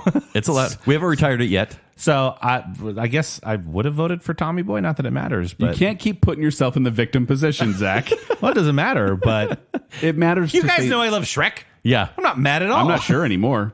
I have to vote for the older movie. I'm questioning sometimes. your Shrek love. Shrek is love. Shrek is life. Please don't look at that up. Shrek 2 moves on. Nice. Are we there yet? Hey, that's not funny. Hey, that's really immature. That's really immature. See, this is why You nobody just like likes no one ogres. likes ogres. All right, you're All lost. right, you're lost. I'm going to just stop talking. Next is The Emperor's New Groove. Emperor Cusco is turned to a llama by his ex-administrator Yzma, and now must regain his throne with the help of Pacha, the gentle llama herder. And Mean Girls. Katie Heron is a hit with the plastics, the A-list clique at her new school until she makes the mistake of falling for Aaron Samuels, the ex-boyfriend of Alpha Plastic Regina George. Oof. As a millennial here, I'm just going to say goodnight. No, I'm good. We're done. This is over. So yeah. I cannot decide. Speaking of Because millennial, these are the two most quoted These millennial are the two shows. most quoted millennial shows. Maybe Pacha? ever. Emperor's New Groove came out in December of 2000. Mean Girls came out on April 30th of 2004. I honestly wish that Emperor's New Groove was matched up against Tommy Boy, because as I was watching Tommy Boy, I was just reminded of Cusco the whole time. Sure. Richard is Cusco. And this is another animated against live action, which is a little difficult to do. Okay, so I pulled up some of my favorite scenes of Emperor's New Groove. Some of the stuff we haven't talked about in every show that Kronk's been a part of, which is every He's been in a lot bracket. of our brackets. But when Yzma is lifting up her dress, and I bet you weren't expecting this, and they scream, and then they see a knife, and they go, oh, that's okay. I will never not laugh at when Kronk opens the door, and he's like, wow, what are the odds of the door opening right here? For some reason, every time My that gets me. favorite kind of throwaway, it's near the end when he's like, for the last time, we did not order a giant trampoline. You could have told me that before I set it up. And then they slam into it. Yeah. No, he's got a point. Bring it on. Yeah, the shoulder angel, shoulder devil of Kronk. So great. Mean Girls is one of those that I avoided when it came out because I didn't like Tina Fey or her comedy. I didn't like Lindsay Lohan. Yeah, same. But you couldn't fight the fact that it's so dang clever. And it's so well written. Yeah. Just as a comedy. It's based off a book called Queen Bees and Wannabes, which is actually nonfiction. Mm-hmm. It's about mean girls in high school. And then Tina Fey took it and turned it into this. By the way, if Madeline Kahn is the queen of this bracket, Rachel McAdams is the princess. Okay, here's the thing. I don't really care for Rachel McAdams, I think. How? All that much. Dare you? But I watched another movie with her just this evening. Okay. And I was kind of shocked. Like, as Regina George, she's completely different. And against, she's kind of like plain Jane in so many movies, She does a good job. Yeah. She's great Rachel here. McAdams is very good in Mean Girls. I don't generally like Lindsay Lohan, and she's great. That just goes to show that this is a magical movie. It is like the perfect storm. Funny moments from Mean Girls. I really do enjoy Amanda Seyfried. This is her debut role, and she makes me laugh so She's much. Great. Lacey Chabet. Gretchen Wieners. It's great. Yeah. She's great. I talk about making fetch happen all the time. I say you got to cut that out. Intervention. Yeah, I say you go Glen Coco more than I should. You go Glen Coco. 4 for you, Glen Coco. This is really ridiculous. She doesn't even go here. That's general quote. I think the more straightforward comedy and probably the deserving winner is Mean Girls. The movie I prefer more as a movie is The Emperor's New Groove. I've seen that movie 20 times. So what's your vote? Don't put me here first. Then I'll vote. I will vote for the animated one once again, and I will go for The Emperor's New Groove. This is not an easy vote, but we need to get through these a little faster. Zach? Go. My time for watching Mean Girls is probably over. As a dad, I'm going to watch Emperor's New Groove many, many, many more times in my life, and I will enjoy it. That said, I have seen Mean Girls so many times. It was like, it's so good. A bunch of us guys in college, we're in our apartment, and we're all watching Mean Girls. So good. Because it was so funny. It's Almost so funny. every movie It on still this is. bracket is a 4-star and above for me. Only very few have gone below that. I don't think any are below a 3. This is an impossible matchup. I will be happy with the result no matter what, but I'm going to pick Mean Girls. It's on Kent's shoulders. Pull the lever, Kent. Why do we even have that lever? The Emperor's New Groove goes on. I'm so sorry. I'm happy. But it got slightly above on the quotes for me. So the wit is about the same. The laughs out loud is about the same, but quotes are a little bit higher. Whoa. Both animated movies made it through? Yeah. Wow. Emperor's New Groove moves on. Actually, all 3. Oh, right. The poison for Cusco. The poison chosen specially to kill Cusco. Cusco's poison. Now this is an interesting one. Ferris Bueller's Day Off. A high school wise guy is determined to have a day off from school despite what the principal thinks of that. I love IMDb. Oh, no. Versus Napoleon Dynamite. A listless and alienated teenager defined. This is so dumb. It's Napoleon Dynamite. He lives in Preston, Idaho, and likes tots. Tots. This is so tough because, obviously, if you don't know, Baconsale's recorded in Utah. And this is Napoleon Dynamite is very near and dear to Utahns' hearts. Because and Idahoans. Well, because it's about Idaho, Utah's hat. Like Canada's America's hat? Yeah. I watched Ferris Bueller with my kids the other week, and not even knowing that it was on this list. And I didn't laugh a ton. Neither did they. It's not laugh out loud But the funny. fourth wall breaks are genuinely funny. Whenever he does that, it's great. And then the rest of the movie, because I'm old now, I go, I'm Cameron. Yes. Oh, yes. no. Cameron being his friend that's not as anxious and depressed. I think that Matthew Broderick is outstanding in this role. Outstanding. He is so good. So good. You know what? The thing I like about this matchup, and I hate about this matchup, is that these are both so non-mean-spirited. There's not a mean bone in either one of these movies' bodies where they're just there to have a good time and do their thing, and it's not, I don't know, mean, for lack of a better word. Yeah. But Okay. I'll say this. I didn't grow up with Ferris Bueller's Day Off. We didn't watch it a ton. I don't quote it. I know about it from a pop culture standpoint all right. more than a movie. That's a good thing to say because Napoleon Dynamite, it was quoted so much it became the new Austin Powers. Ad nauseum. Which, by the way, did not make... Which no is one crazy. submitted Austin Powers for this entire bracket. People might not like Napoleon Dynamite because it was so popular. It's like that song on the radio. We did It's so dated. Yes. It's Napoleon not Dynamite? funny anymore. Kip is the only still funny part of that movie. But it's I funny. think it's funny. It's I funny for enjoy my it. nostalgia. And because of that, I'm voting Napoleon Dynamite. So Over Ferris. This is a problem for me because Ferris Bueller's Day Off is my It has top a favorite for me. movie It of has all a time. heart of a 9, and the wit is still about an 8, whereas the wit of Napoleon Dynamite is about a 2 for me. No, it's a different kind of I comedy. know but it's definitely it's witty. slice of life humor, and that's about as shallow I can as it is. understand, knowing you, Kent, that you would not like this movie. Yeah, loved it back in the day. Yeah. But just like Cafe Rio, I've grown tired of it. That reminds me of the mid 2000s as well. Yeah, sure. I'm going Ferris Bueller. Yeah, but it plays a bunch of 80s songs, so it helps it be a little bit more timeless. I guess. I may have. This is difficult because I may have laughed more at Napoleon Dynamite the first time I saw it. Yeah.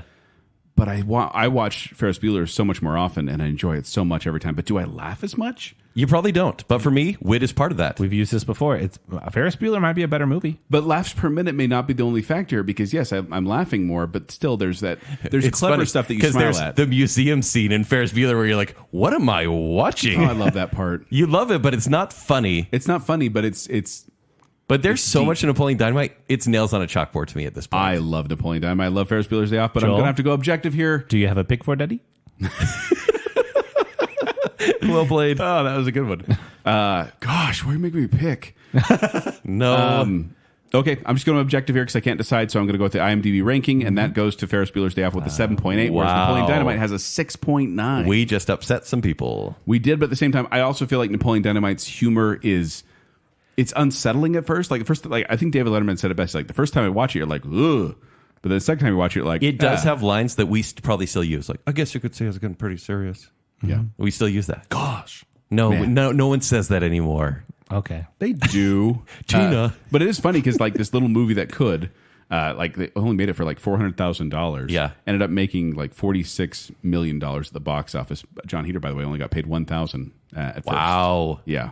And I have He done made great films after that. I've done the Napoleon Dynamite tour, meaning I've gone up to Preston and went up to big all the jets. places. I am going to. Or what is that place called in? Oh, it's a different place. Yeah. But I went to like the chicken farm, into the playground, into the houses. We have spent way too much time. Yeah. We have. But I want to do that one day with Ferris Bueller. Is where I was going. We're only halfway through the first round. Oh, Ferris Bueller's Day Off moves on. Bueller.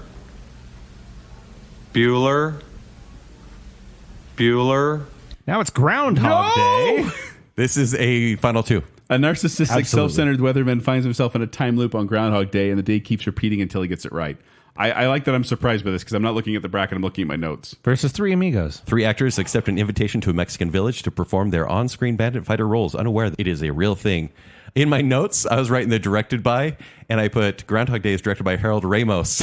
I'm like, what are you talking about? So John Landis for Three Amigos, Harold Ramis for Groundhog Day. Groundhog Day came out in 93. Three Amigos came out in 86. Yep. Peak Bill Murray. So Groundhog Day is #1 comedy of all time by Empire. 34 on the AFI list. Ranker gave it number 35. Three Amigos is number 23 on Empire and number 31 on timeout.com. The better movie is Groundhog Day. Funnier movie. The funnier movie is Three Amigos. Funnier, like quotable? I laugh every time I watch Three Amigos. I think because of the dynamic. It's Chevy Chase, Steve Martin, and Martin Short. The chemistry between those three and their different styles of stupidity makes me laugh every time. This is a flavor situation. Just the part when they drink tequila and they have that little pause and then they all go, hey! And yeah, but Ned, for some reason, Ned Ryerson?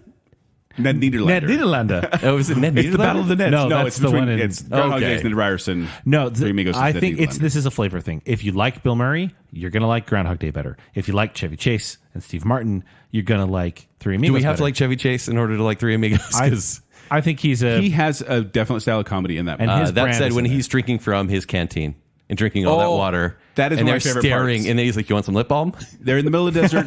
The one has no water, one has sand, and the one has the whole big water thing. That makes Pours me it all laugh over every his time. face. And throws Groundhog it to Day, the side. I'm thinking about the parts that make me laugh out loud on Groundhog Day. It's basically Bill Murray being a jerk. When he punches Ned Ryerson in the face, that is a laugh out loud moment. Groundhog Day gets a little sappy for me. Really? A little bit. I do think this Groundhog Day has an 8.0 on IMDb ranking, which is really high for IMDb for any of these comedies. And it's, to me, I think it's one of the perfect movies out there because it does tell the story of someone trying to better themselves and going through the stages of grief and just how we are happier in life by helping others. I think it's aged extremely well. When I watched it again last year, I was like, I like this more than when I was a kid. Fun fact: he actually picked the writer picked Groundhog Day because it was the next next holiday on the calendar. Wow. And now there's a Could've been genre Arbor Day. of, hey, it's like the Groundhog Day of this. Yes, this was not the first time loop movie, but definitely. Okay, I'm just throwing this out there. I think Groundhog Day is actually more funny. Really? I know I'm going to lose. I think Three Amigos is more funny because I really like Steve Martin specifically. I will take Steve Martin over Bill Murray any day, any movie. Oof. We're not talking about dating. We're talking about movies, Zach. I would date Steve Martin too. He'll play me the banjo. He will. Okay, so it's on me. Yeah. I said it at the beginning. I'll say it again. Three Amigos is the funnier movie, but I think Groundhog Day is fantastic. So, but I'm giving the vote to Three Amigos. All right. That's an upset right there, gentlemen. They got to happen every once in a while. Three Amigos moves on. My little buttercup has the sweetest smile. Dear little buttercup, won't you stay a while? Next, we have Raising Arizona. When a childless couple, an ex-con and an ex-cop, decide to help themselves to one of another family's quintuplets, their lives become more complicated than they anticipated. And Anchorman. In the 1970s, an Anchorman's stint as San Diego's top-rated newsreader is challenged when an ambitious newswoman becomes his co-anchor. Anchorman, The Legend of Ron Burgundy. So in Raising Arizona, you get Nicolas Cage and Holly Hunter. It came out in 1987. And then Anchorman, you get Will Ferrell and Christina Applegate and Paul Rudd and Steve Carell. Came out in 2004. Critically, these are about the same. Empire has about the same. Rolling Stone about the same. They're that close. Raising Arizona is more the Coen brothers style of comedy, obviously, where it's like quirky people in weird situations. Yeah. Is there any quotes that anybody says from Raising Arizona? Oh, I am all the time. Really? Yes. Because I don't example? know them as well from pop culture. Okay, then. Like this repeated line. No, it's this repeated line where every time someone says something shocking, someone else just goes, okay, then. Sure. Or, son, you got a panty on your head. Things like that. Every time, when the situation comes up, I will quote Raising Arizona. I watched a couple clips. I rewatched Raising Arizona today, and I think it's a delightful movie. Sure. I love it. And Nicolas Cage doing super great. I love Holly Hunter in this role. I had never seen the movie until the lead up to this. But then good. I just had to watch one clip of Anchorman. Oh, so Jack Black falls off his motorcycle. And he basically, the bike is ruined. He says, I'm going to take what you love. And he goes, punts the dog. And he punts Baxter the off man of in the the bridge. motorcycle. And it got me. I threw a burrito. Laughing out loud. So there's one movie that's really charming and delightful. Yes. And there's a movie that is overtly hilarious. Raising Arizona. Almost too much. But that thing is like, Anchorman is definitely more slapstick, gross out comedy, whereas Raising Arizona is more witty and satire. Yeah. I think Anchorman is laugh out loud funny and among one of the most quotable movies ever. And for that, there's no way I can't not vote for it. It's Anchorman for me. It is Anchorman. I vote for Raising Arizona. Not even a pity vote. It's what I would have gone. But you guys are just not in tune with humor. Sure. See? We go against him once. There we go. Yeah. Anchorman moves on. Rick, I've been meaning to talk to you about that. You should find yourself a safe house or a relative close by. Lay low for a while because you're probably wanted for murder. Now we have Dirty Rotten Scoundrels. Two con men try to settle their rivalry by betting on who can swindle a young American heiress out of $50,000 first. Versus Wedding Crashers. I'm not going to go into the whole synopsis because it's so long. Yeah. But a pair of committed womanizers sneak into weddings to take advantage of the romantic tinge in the air. Yeah. Dirty Rotten Scoundrels, directed by Frank Oz, came out in 1988 and has Steve Martin, Michael Caine, and Glenn Headley. Wedding Crashers came out in 2005. It's got Owen Wilson, Vince Vaughn, Christopher Walken, Rachel McAdams, and Isla Fisher. And Vince Vaughn Amy Adams. in his best role. Amy Adams. This is peak Vince Vaughn. Peak Vince Vaughn. Everything he says, and it's crass a lot. Arguably peak Owen Wilson. Oh, yeah, I would agree with that, too. Yeah. Everything Vince Vaughn says is gold. I think Vince Vaughn... I will say peak Isla Fisher. That, too. Wedding Crashers. Yeah, see, there's a lot of peaks there. I wasn't... Well, this is not your type of movie. This is a crass comedy. I think crass comedy has its place in time. Like Bridesmaids, I actually do really enjoy. Yeah. I thought, and maybe it's just because the dirty parts were cut out, but I thought it was a run-of-the-mill romantic comedy. But Isla Fisher, I was like, who is she? She is hilarious. And beautiful, but hilarious. Yeah. So I am obviously going to vote here for Dirty Rotten Scoundrels. She doesn't not look like your wife. I think, thank you. I think that Michael Caine and Steve Martin, the way they play off each other as the snobby British guy and the American jerk turned idiot, sure, it plays so well. It's so clever. And I do quote once again, Dirty Rotten Scoundrels. What lines? Mostly because I do love, like, why is there a cork on his fork? And he from hitting himself. Stabs himself in the eye. Others, then he stabs himself in the eye. It's such a great scene. That mother is set around our house quite a lot. Rupert, no. Whereas Wedding Crashers, I can't think of a single Something line. I say all the time, you better lock it up. You lock it up. Lock it up. Lock it up. Yeah. Or when Vince Vaughn gets tackled, he plays football, he gets injured so many times, I can't breathe. And then he gets hit again, he goes, if I had any air in my lungs, I'd scream at you. Because Owen Wilson just doesn't care. Wedding Crashers is the first R-rated comedy to make $200 million at the domestic box office. Yeah, really well. I think Dirty Rotten Scoundrels is the best con artist movie out there. Wow. Whoa. Wow. Those bold words. Sting? I do enjoy The Sting a great deal. A little slow at parts. Dirty Rotten Scoundrels hits on all cylinders Matchstick Men? every time. I'm going to throw that out there. I'm a big... Matchstick Men. I'm a big... Really? I like that movie. I'm a big Steve Martin fan. I really like Steve Martin. So I think I have to vote for Dirty Rotten Scoundrels, but this is close. Oh, I think be close. I think Wedding Crashers is a funnier movie, maybe. It's the way funnier movie. I don't think Dirty Rotten Scandals, it's witty, but it's I didn't more laugh clever. once. Really? I think it's classy because that's Michael Caine. Not even with the wheelchair? Okay. Whipping his legs with the wheelchair. The legs. I have a low tolerance for Steve Martin. Really? Mm-hmm. Well, he was way too loud, and now he's like gone the other way, and now he's way too boring. Yeah. I also think my opinion might be a little bit colored because this is also Dirty Rotten Scoundrels has been turned into a musical. Yeah. And it's really good. John Lithgow was in it originally in the Michael Caine role. So that's probably one of the reasons I like it more because there's no Wedding Crashers musical. Maybe that's your logic. I gotta have something. Put some show tunes in it. It makes it funny. We're ticking off people all over the place. I'm ticked off. I'm voting for Dirty Rotten Scoundrels. With that, Dirty Rotten Scoundrels moves on. Oh. Excuse me. May I go to the bathroom first? Now we have Airplane. After the crew becomes sick with food poisoning, a neurotic ex-fighter pilot must land a commercial airplane full of passengers safely. versus The Wedding Singer. Robbie, a singer, and Julia, a waitress, are both engaged, but to the wrong people. Fortune intervenes to help them discover each other. So, Airplane, you're not going to know any of the names, but Leslie Nielsen, Robert Stack, Lloyd Bridges, Peter Graves, Robert Hayes, Julie Haggerty. Oh, yeah. 70s Kareem All-Stars. Abdul-Jabbar. Kareem Abdul-Jabbar. Kareem. Airplane came out in 1980. And then you get The Wedding Singer with Andrew Sandler, Drew Barrymore, and Christine Taylor, and came out in 1998. Mm-hmm. So it's the year I was born and the year I graduated. This is the nice Adam Sandler movie, right? This is the one with heart. This is the best Adam Sandler movie. This like as far as overall quality. And 50 First Dates. I don't like that one as much. I like 50 First Dates. Wedding Singer. That's like Kirkland, really? Wedding Singer, I think. Really? Save it for Adam Sandler show. Well, eventually. But Airplane is one of the spoof movies where, once again, there was a movie called 0 Hour from back in 1957. Mm-hmm. Yes. Airplane is almost exactly the same story. In fact, they had to buy their rights to 0 Hour because they're like, we're ripping this off so much. But then they added in a ton of comedy. And this is around the time when disaster flicks were really big. There was this whole airport franchise of movies that just were called like Airport 1975 because that's the year it came out. Right. And so Airplane took that and completely spun on his head with Jim Abrams, David Zucker, and Jerry Zucker. The Zucker brothers movies. Naked Gun is one of those as well. It's the Zucker brothers. Do you guys ever like watch these comedies and like a random quote sticks in your brain forever and you think about it once a week? Surely I do. For me, there were cones. There were cones. I don't know why. That moment in The Wedding Singer. Oh, it's The Wedding Singer. You ran over people. There were cones. Anytime I'm kind of tired, Yeah. my wife goes, "You passed out. I took care of you." And then we always end up going into like, take off my Van Halen t-shirt before Jinx the Bandit. Jinx the Break Bandit.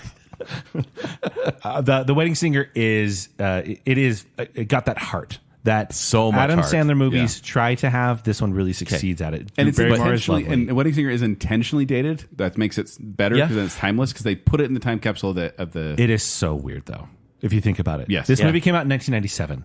It's set in 1998. Yeah. Okay, so it's set in 1985. So a 13-year gap. Oh, That'd cute be like nostalgia. making a movie now, throwing it back to 2010 as of this recording. That's weird. That's not. That just shows to show how funny the 80s were. Yeah. But the soundtrack to this movie is amazing. A lot of Culture Club. Oh, I love the soundtrack. That elk, every time, new wave. Every time, because there are so many jokes in Airplane. Every time you watch it, you discover a new joke. And for me, this last time was so there's a husband and wife, and the husband gets offered a cup of coffee, and the wife's internal monologue. She's not a main character. Never has a second cup. Of Jim coffee. never has a second cup of coffee at home. And then 10 minutes later, he's vomiting in a bag. She goes, "Jim never vomits at home." And I'm like, "What? Why do we care?" And it got me. I love Wedding Singer, but it's Airplane, man. Yeah, it's Airplane. It's Airplane. It is Airplane. Love you, Wedding Singer. Watching that again, hilarious. Airplane moves on. Excuse me, sir. There's been a little problem in the cockpit. The cockpit? What is it? It's the little room in the front of the plane where the pilots sit. That's not important right now. All right. The most obvious matchup on this bracket, Shaun of the Dead. Is it that obvious, though? The uneventful, aimless lives of a London electronics salesman and his layabout roommate are disrupted by the zombie apocalypse. Versus Strange Brew. Canada's most famous hosers, hey hoser, Bob and Doug McKenzie, get jobs at the Elsinore Brewery only to learn that something is rotten in the state of it. Oh, See, I like that. It's a Hamlet. This is Hamlet. This is better Hamlet than The Lion King. Shaun of the Dead, directed by Edgar Wright and starring Simon Pegg and Nick Frost and Kate Ashfield. Came out in 2004. And then you have Strange Brew, which features Rick Moranis, Dave Thomas, who wrote and directed and starred in it. The guy from Wendy's? Not that one, the other one. But Rick Moranis. And it came out in 1983. How is it? Is there an art to stoner comedy when it also makes 8-year-olds laugh? As an 8-year-old, right? laughed so hard. I quoted this movie for years. Yeah. You try to watch it when you're a little bit older? I have. And I watched it with my son. And he died laughing. He's 12 at the time, I think, when we watched it. Sure. He died laughing at the part when the dog gets a cape and starts flying near the end. It's so good. Out of nowhere. This is a very grounded in reality, for the most part, movie. And all of a sudden at the end, this dog needs to get help. And so it jumps in the air, it starts flying, and a cape appears. And he thought that was the funniest thing he'd ever seen. This movie is one of the funniest things I've ever seen for the first 30 minutes. I get a little tired. The Mutants of 2051. Psst, act, is the best part of the movie for me. Yeah. And then it's not really all that funny. It's kind of grating. I love it for its really Canadian nature, but that's about it. I really do love, and it's like a preamble to Wayne's much. World. My friends and I quoted Strange Brew so much as kids. Shaun of the Dead, obviously, once again, one of my all-time favorite movies. I love like every movie on this list. Yeah, of course. I'm sorry. I'm just going to cut that out every time you say it. You should. Just bleep it. But I do laugh a lot, but I do wonder if both of these kind of are hindered by the fact that you have to be in the know. Mm-hmm. With Shaun of the Dead, it's much more enjoyable if you know the zombie genre. Totally, yeah. With Strange Brew, it's much more enjoyable if you're Canadian. Thank you. I am a self-proclaimed Canadian fan, and so for me, the choice is obvious. I'm going Strange Brew. But I know that y'all love Shaun of the Dead. We do. We basically need to put it in the rafters and retire this movie. After this bracket. But I don't think we can retire it. Ever. But Strange Brew... Joel, this isn't even tough. Strange Brew is not that funny. But once again, Shaun of the Dead has some seriously dramatic moments as well, and horror elements. Because it's a perfect mix of genres. Whereas Strange Brew what is it's trying to succeed the whole at. Time. It succeeds at everything it tries to do. But I'll say this. Having shown both these movies to varied groups of people, Strange Brew is a much harder sell as a funny movie. People don't get into it as quickly, and it is a kind of a niche humor. Whereas Shaun of the Dead is accessible for more people. I'm voting Shaun of the Dead. So scientific. Sadly.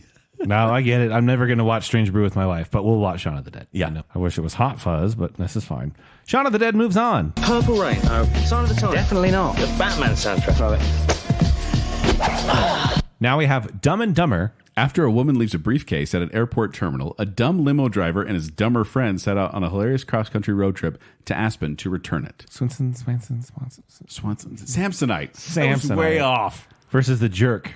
A simple-minded, sheltered country boy suddenly decides to leave his family home to experience life in the big city, whereas naivete is McLaughlin is both his best friend and his worst enemy. So this is an unfair matchup to me because these are both really funny to me. And one I watched a lot as a kid, one I watched as a lot of teen, and I watch them both pretty regularly now. I had never seen The Jerk until this week. And it was an interesting sort of scenario that just goes to prove how comedy should be watched. So I watched the first 30 minutes, and I believe I told my wife that it was painfully unfunny. Mm-hmm. I really didn't like it. As a Steve Martin fan, too. As a Steve Martin fan. I was just ready to enjoy it.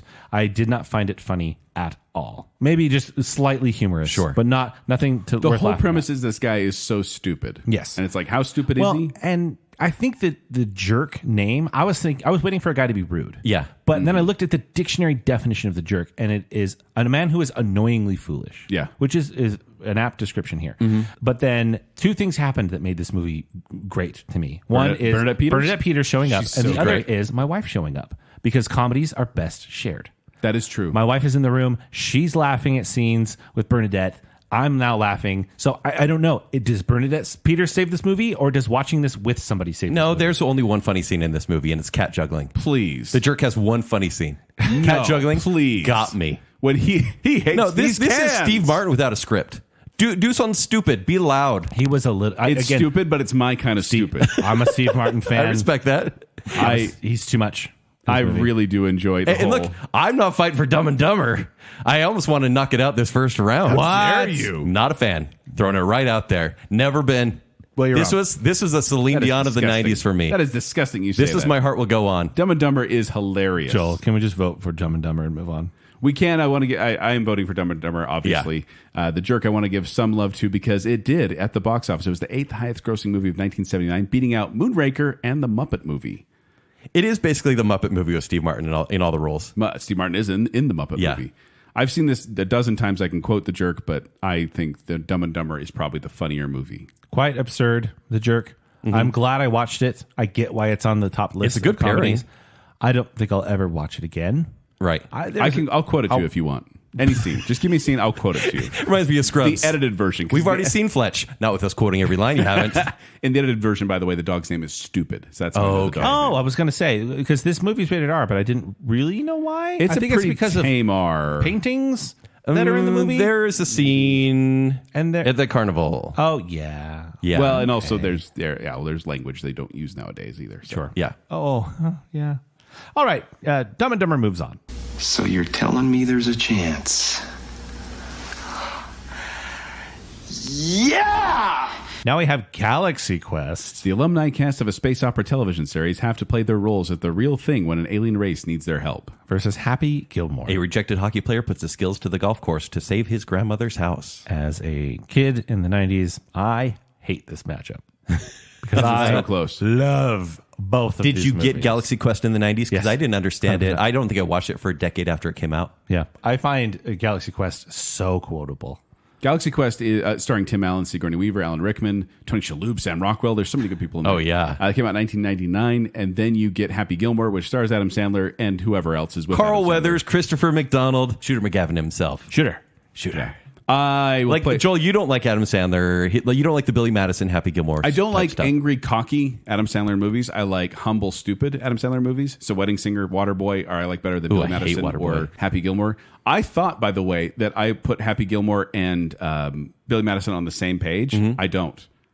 Happy Gilmore is much better than... It is better. It is much better than Billy Madison. Billy Madison is much stupider. Billy Madison is the sophomoric attempt of Adam Sandler to be a film star. Happy Gilmore is when he hit his stride and said, oh, I have a story I can tell. Here's the big difference between Billy Madison and Happy Gilmore. He doesn't do this as much, which is quite annoying when it comes to Adam Sandler. Yes. I think there's a more cohesive story here. And again, this isn't a comparison between Happy Gilmore and Billy Madison.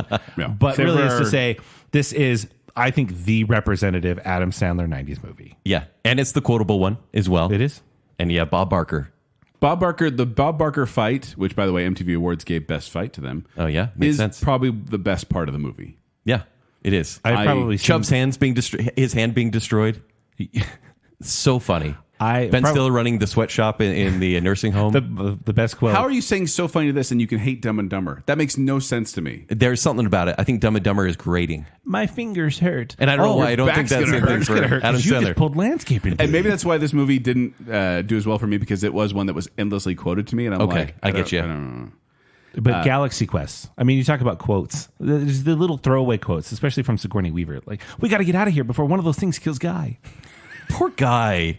You don't even know my last name. Do I even have a last name? Yeah, sure. It's by the way, Star Trek fans voted Galaxy Quest the 7th best Star Trek film of all time. The 7th? Well, because and there's more than 7 Star Trek films, but Sure. they put this in there because they're like, this is a great one. Yeah. Like it's this weird kind of Galaxy Quest is a weird kind of parody of Star Trek fans and the show, but also this loving homage. It also is an homage for sure. I think laughs per minute, Happy Gilmore takes it, but wit, Galaxy Quest has it all the way. It's a Are smart you voting movie. for Galaxy Quest? I am voting for Galaxy Quest. I am as well. Oh, no, that's gonna tick I think some Happy Gilmore people off. is super funny. I hate this matchup. It made the top 30 I too. don't think it's as funny as other people do. Yeah, I think it is funnier than Wedding Singer. Yeah, No, it is. I think Wedding Singer is better than Happy Gilmore. It's more likable. It's Save not it as funny. for our Adam Sandler show.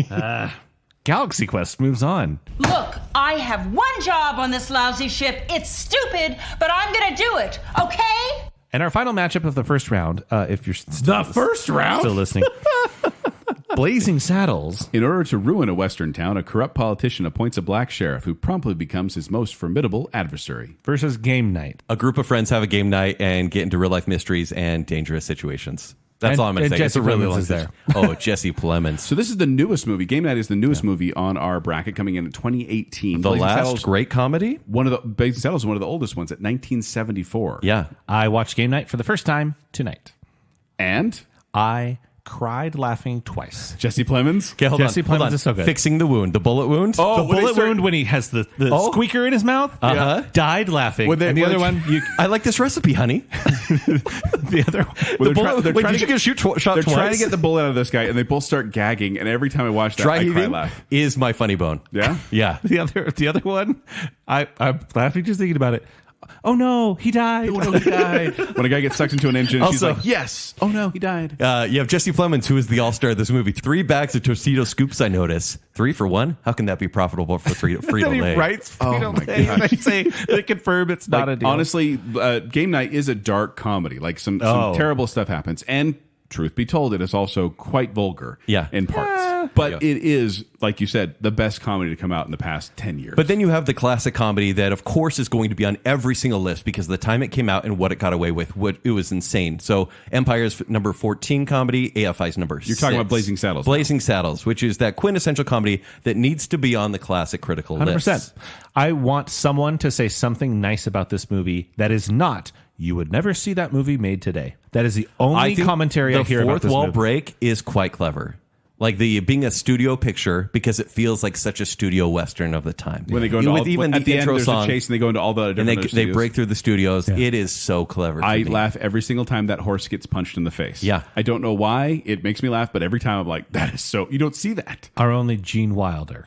on this bracket as well. Is it the only one? Yes. Oh, sad. Sad. He's amazing. He is but amazing. This isn't his best movie, even close. No. I think Blazing Saddles is a witty movie, and it gets away with a lot, but with also a lot of wit. I think there's a lot of hidden humor that if you're too young, you won't catch a lot of it. Madeline Kahn is in Blazing Saddles. And she's delightful. She's great. She's underutilized.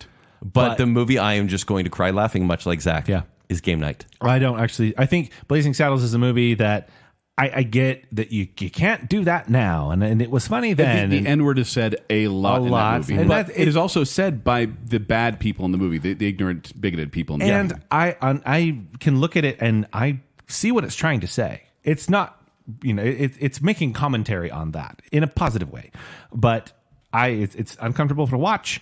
I don't find it particularly that funny. Mel Brooks doesn't really connect with me all that much. He belongs on a list like this, though. 100%. If it's no Mel doubt. Brooks versus Zucker Brothers, I choose Zucker Brothers every day of the week. I don't know who that is. They're Airplane and Naked Gun. Yeah. Oh, yeah. They both do spoofs. I agree. I think Mel Brooks there, but again, I've said before, parody's not really for me. Game Night I found clever, funny. It is got touches of other genres. And as the newest comedy I've seen on this list and the newest comedy on this list, this is an instant classic for me. I will watch it again multiple It's times. actually funny. When Game Night came out, I didn't go to that screening. Because I was like, it looks like your typical comedy like Tag at the time. Yeah. Well, I got it mixed Joel saw up it before me and told me to go watch it. And he said, it's hilarious. I got it mixed up in my brain for years with Date Night. Yeah. Yeah. Different movies. Which is not good. Similar idea, not a great movie. Yeah. We watched this one on Clear Play, and it was pretty choppy at parts. I watched the TV edit, and still there's some parts I'm like, whoa, didn't hear that in the Clear Play version. You guys are both voting Game Night, though? Yes, we are. And it's knocking out Blazing Saddles, considered by many to be like the best comedy. Like number 6 on American Film Institute's 100 Years, 100 Laughs. Sorry. It was put in the Library of Congress. Yeah. I'm glad it's there. I don't find it all that funny. I prefer Game Night. I'm going to give my pity and devotion to Blazing Saddles because it's nice of you. It is groundbreaking at the time, and also I think it's still there's a lot of good funny parts in there. With that, Game Night moves on. Oh, there's so much blood. No, don't you start doing that. No, you're going to make... And we have finished our first round. Okay, we'll see you next time. I'm going to challenge us now. We are going to Lightning move round? through this next round quickly. We are going to Don't be think about facts. it too much. Keep us in check. Don't think about it too much because we're going, once we get to the final 4, we'll hash it out. Okay, that's fine. deal. Our first matchup is Monty Python and the Holy Grail versus Clue. Monty Python and the Holy Grail. Joel, you love Clue. I love Monty Python. Which one's funnier? I'm not sure because I definitely like Clue more than Monty Python. Well, I shouldn't say definitely. Edge it out. I'm not going fast. Zach, you vote. I didn't actually vote for either one of these movies, so I'm a little ambiguous here, but I'll just go Holy Grail. So you guys both vote for Holy Yes, Grail? we do. Okay, I'll pity vote to Clue. Yep. Monty Python. And the Holy...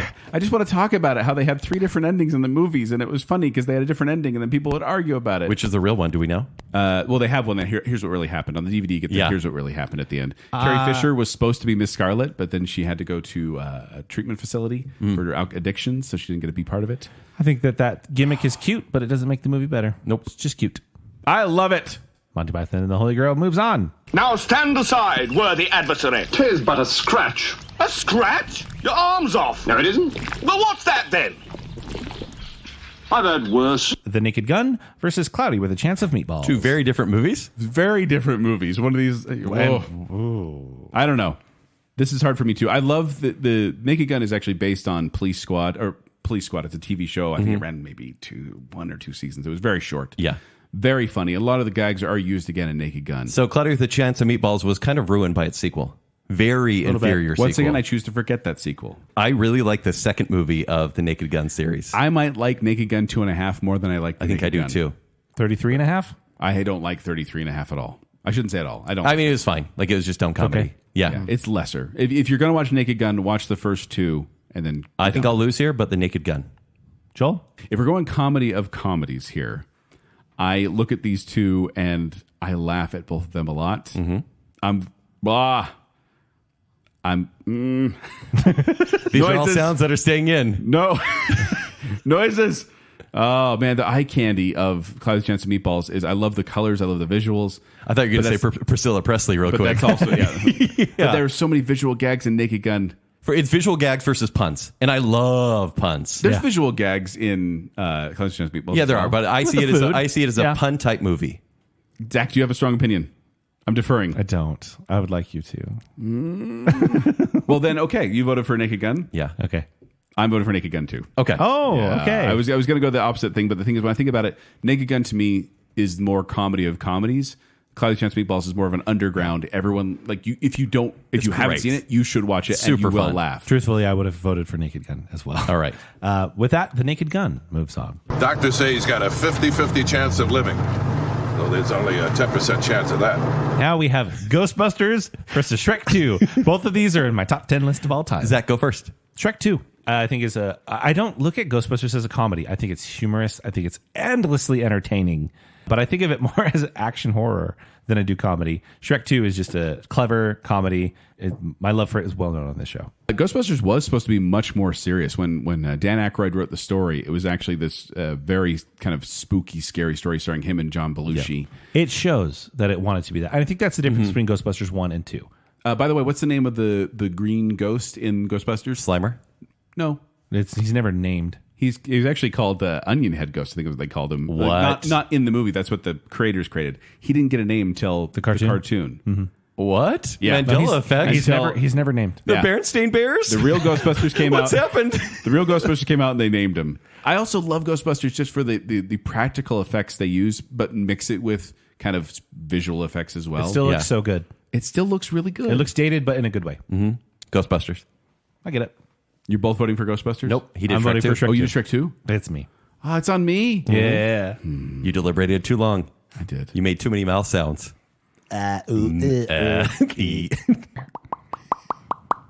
Okay. I'm just going to have to go. No, you know what? I'm looking at my ratings here personally. Yeah. Shrek 2 got a 4.5, which is deserving. Very high for me. Ghostbusters has a 5. It's a 5.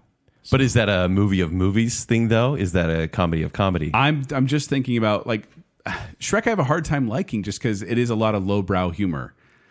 Oh, no, it is. I'm talking about the franchise. There's a reference from here to eternity. The franchise in that as a movie. whole, Kent, is low, kind of like lots of lowbrow humor. Yeah. But this what happens movie- to Dan Aykroyd while he's sleeping? Oh, that's a weird storyline that was originally He throws in the Ariel show. in the ocean. 2 sharks eat her. That's not what Dan Aykroyd does. Sorry, context. But that happens when he falls asleep. But they had a whole thing with that ghost, and that part is definitely awkward. But they had a whole thing, and they cut it out just to that one scene. But I'm gonna vote for Ghostbusters. I get it. I love Ghostbusters. And Ghostbusters moves on. Do you want some coffee, Mr. Tully? Do I? Yes, have some. Yes, have some. Now we have, this is weird, Emperor's New Groove versus Ferris Bueller's Day Off. I'll go first. Emperor's New Groove makes me laugh a lot more. I like Ferris Bueller more. It's a better film, but Emperor's New Groove is more funny. When you think of comedy of comedies, when you see these lists around there, you're not going to see Emperor's New Groove on there. It should be on there, but it's not going to be on there. Whereas Empire had Ferris Bueller at number 37 and Ranker number 17. Ferris Bueller is it's funny. It is very funny. It's amusing. I do enjoy it. By the way, there's a whole backstory of Emperor's New Groove 2 where it was supposed to be this movie called Kingdom of the Sun, I think it was. And it was supposed to be this very serious film about the Mayan Empire. And then because Pocahontas and Hunchback of Notre Dame didn't do so well, they're like, are we becoming too dramatic? Swing it back to comedy. And they actually had to push Dinosaur forward in the summer of 2000. Oh, wow. Because they're like, we need to get that out existed. so we can have more work on this. But then Emperor's New Groove didn't get a lot of marketing because Disney was doing all its marketing for 102 Dalmatians. So it's because of the studio this didn't do as well as it should because it's hilarious and I love it. But I'm voting for Ferris Bueller. Oh, Emperor's New Groove. All right. So what goes on? Emperor's New Groove. Emperor's New Groove? Yeah. Oh, I thought you voted for Ferris. Nope. Oh, I vote Emperor's New John Groove. Hughes is so sad. You didn't right even now. say Ferris. I didn't. I will never say Ferris. I'm not happy with you guys. I may never watch that movie again. I will watch You Emperor's didn't New have to dig in deeper. I will watch Jack. Emperor's- rude. Why do you gotta hurt me? I'll watch Emperor's New Why are Groove you tomorrow. so angry and bitter? He says angrily yelling. Cusco moves on. Looking for this. Is that my voice? Is that my voice? Three Amigos versus Anchorman. Three Amigos, without a doubt for me. Three Amigos is the smart, funny comedy that doesn't ever cross the line of good taste, in my opinion. Whereas Anchorman goes for the cheap laugh more times than it should, and it actually would have been a funnier movie had they pulled it back just a bit. Okay. One of the most quotable movies ever made. Anchorman is amazing, and I love it. I vote Anchorman. I mean, I love Three Amigos. I'll extol the virtues of it all day, but I got to pick Anchorman. I'm still not talking to you. By the way, an early version of Anchorman was supposed to be a parody of the disaster film Alive, with a bunch of news anchors crashing their plane and surviving in the wilderness. And there would have been a group of ninja star wielding orangutans that would have to fight. I don't really like Will Ferrell. I don't like his comedies. Who do you like? I think it got real tired. I'm mad at everyone right now. But this is peak Will Three Ferrell. Amigos is a movie of my childhood. I freaking love it. The funnier movie's Anchorman. It moves on. Joel, I'm so sorry. You guys are awful, I'm terrible so people. sorry. I'm actually really surprised. I just showed Anchorman to a bunch of teenagers. They didn't care about it. I'm really surprised. So that is the worst decision. I What do you knew guys- it would be that kind of choice. What happened to this bracket, you idiots? Yes. Yeah. There we go. We got it. Okay. Yep.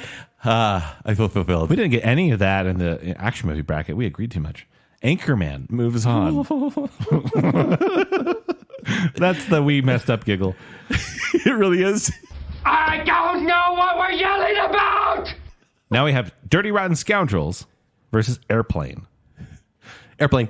Doesn't matter what I vote. Oh, no. Doesn't matter. Come on, Defeated Joel. You got this.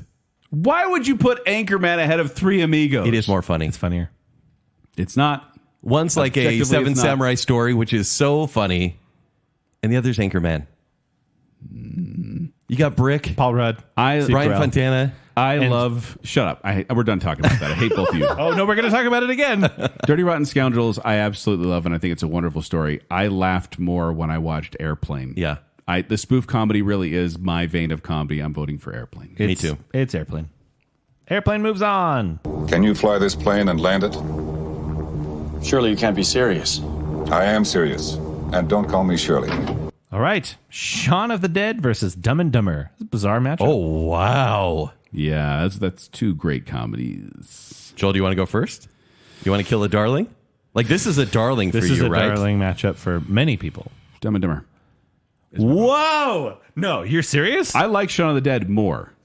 It's a better Dumb movie. and Dumber is funnier. It's a better movie. Dumb and Dumber laughs per minute are much higher. Shaun of the Dead is the better movie, but I am voting for the comedy of comedies to be Dumb and Dumber. I think Shaun of the Dead has wit on its side. Like, it's British comedy, so absolutely every line matters. Dumb and Dumber finds comedy through Jim Carrey and a very surprising performance by Jeff Daniels. Jeff Daniels is the part that gets star. me in Dumb and Dumber is when he's tackling Mary in the snow. I think that part is so hits her in funny. the face with a snowball. Oh, That is quite man. funny. That is so funny. But Shaun of the Dead... I would laugh if I were in a better mood right now. Shaun of the Dead, where they're choosing records that are weapon-worthy. The jukebox fight, forming a plan, and just going through it repeatedly. To me, that gets me. I love full circle comedy, and that's what that movie does so well. Shaun of the Dead. By the way, fun fact, Nicolas Cage was supposed to be Jim Carrey's star, but he tried to negotiate $2 million increase in his fee, and New Line was like, nah, we're just going to go with Jeff Oh, Daniels. wow. Okay. That would have been a totally different movie. Yeah. But did the sequel ruin it a little bit? I choose The to Dumb and forget. Dumber I've never or... even seen it. Okay. Comedies shouldn't have sequels. No. Very rarely do they work. Zach? Dumb and Dumber. Okay. You're not even on thin ice, Zach. You're already like under the ice. Your hand is sticking up. You're begging for me to pull you out, and I'm not going to. Shaun of the Dead is a substantially better movie. Yeah. But Dumb and Dumber is funnier. No. Dumb and Dumber moves on. We got no food. We got no jobs. Our pets' heads are falling off. Now, jeez. Galaxy Quest versus Game We'd like Night. to thank our patrons, starting with the... This is the one that's a hard decision for you two. Get a sense of humor, you fools. Yes. All right. So you seem opinionated on this one. He's just letting his old showing.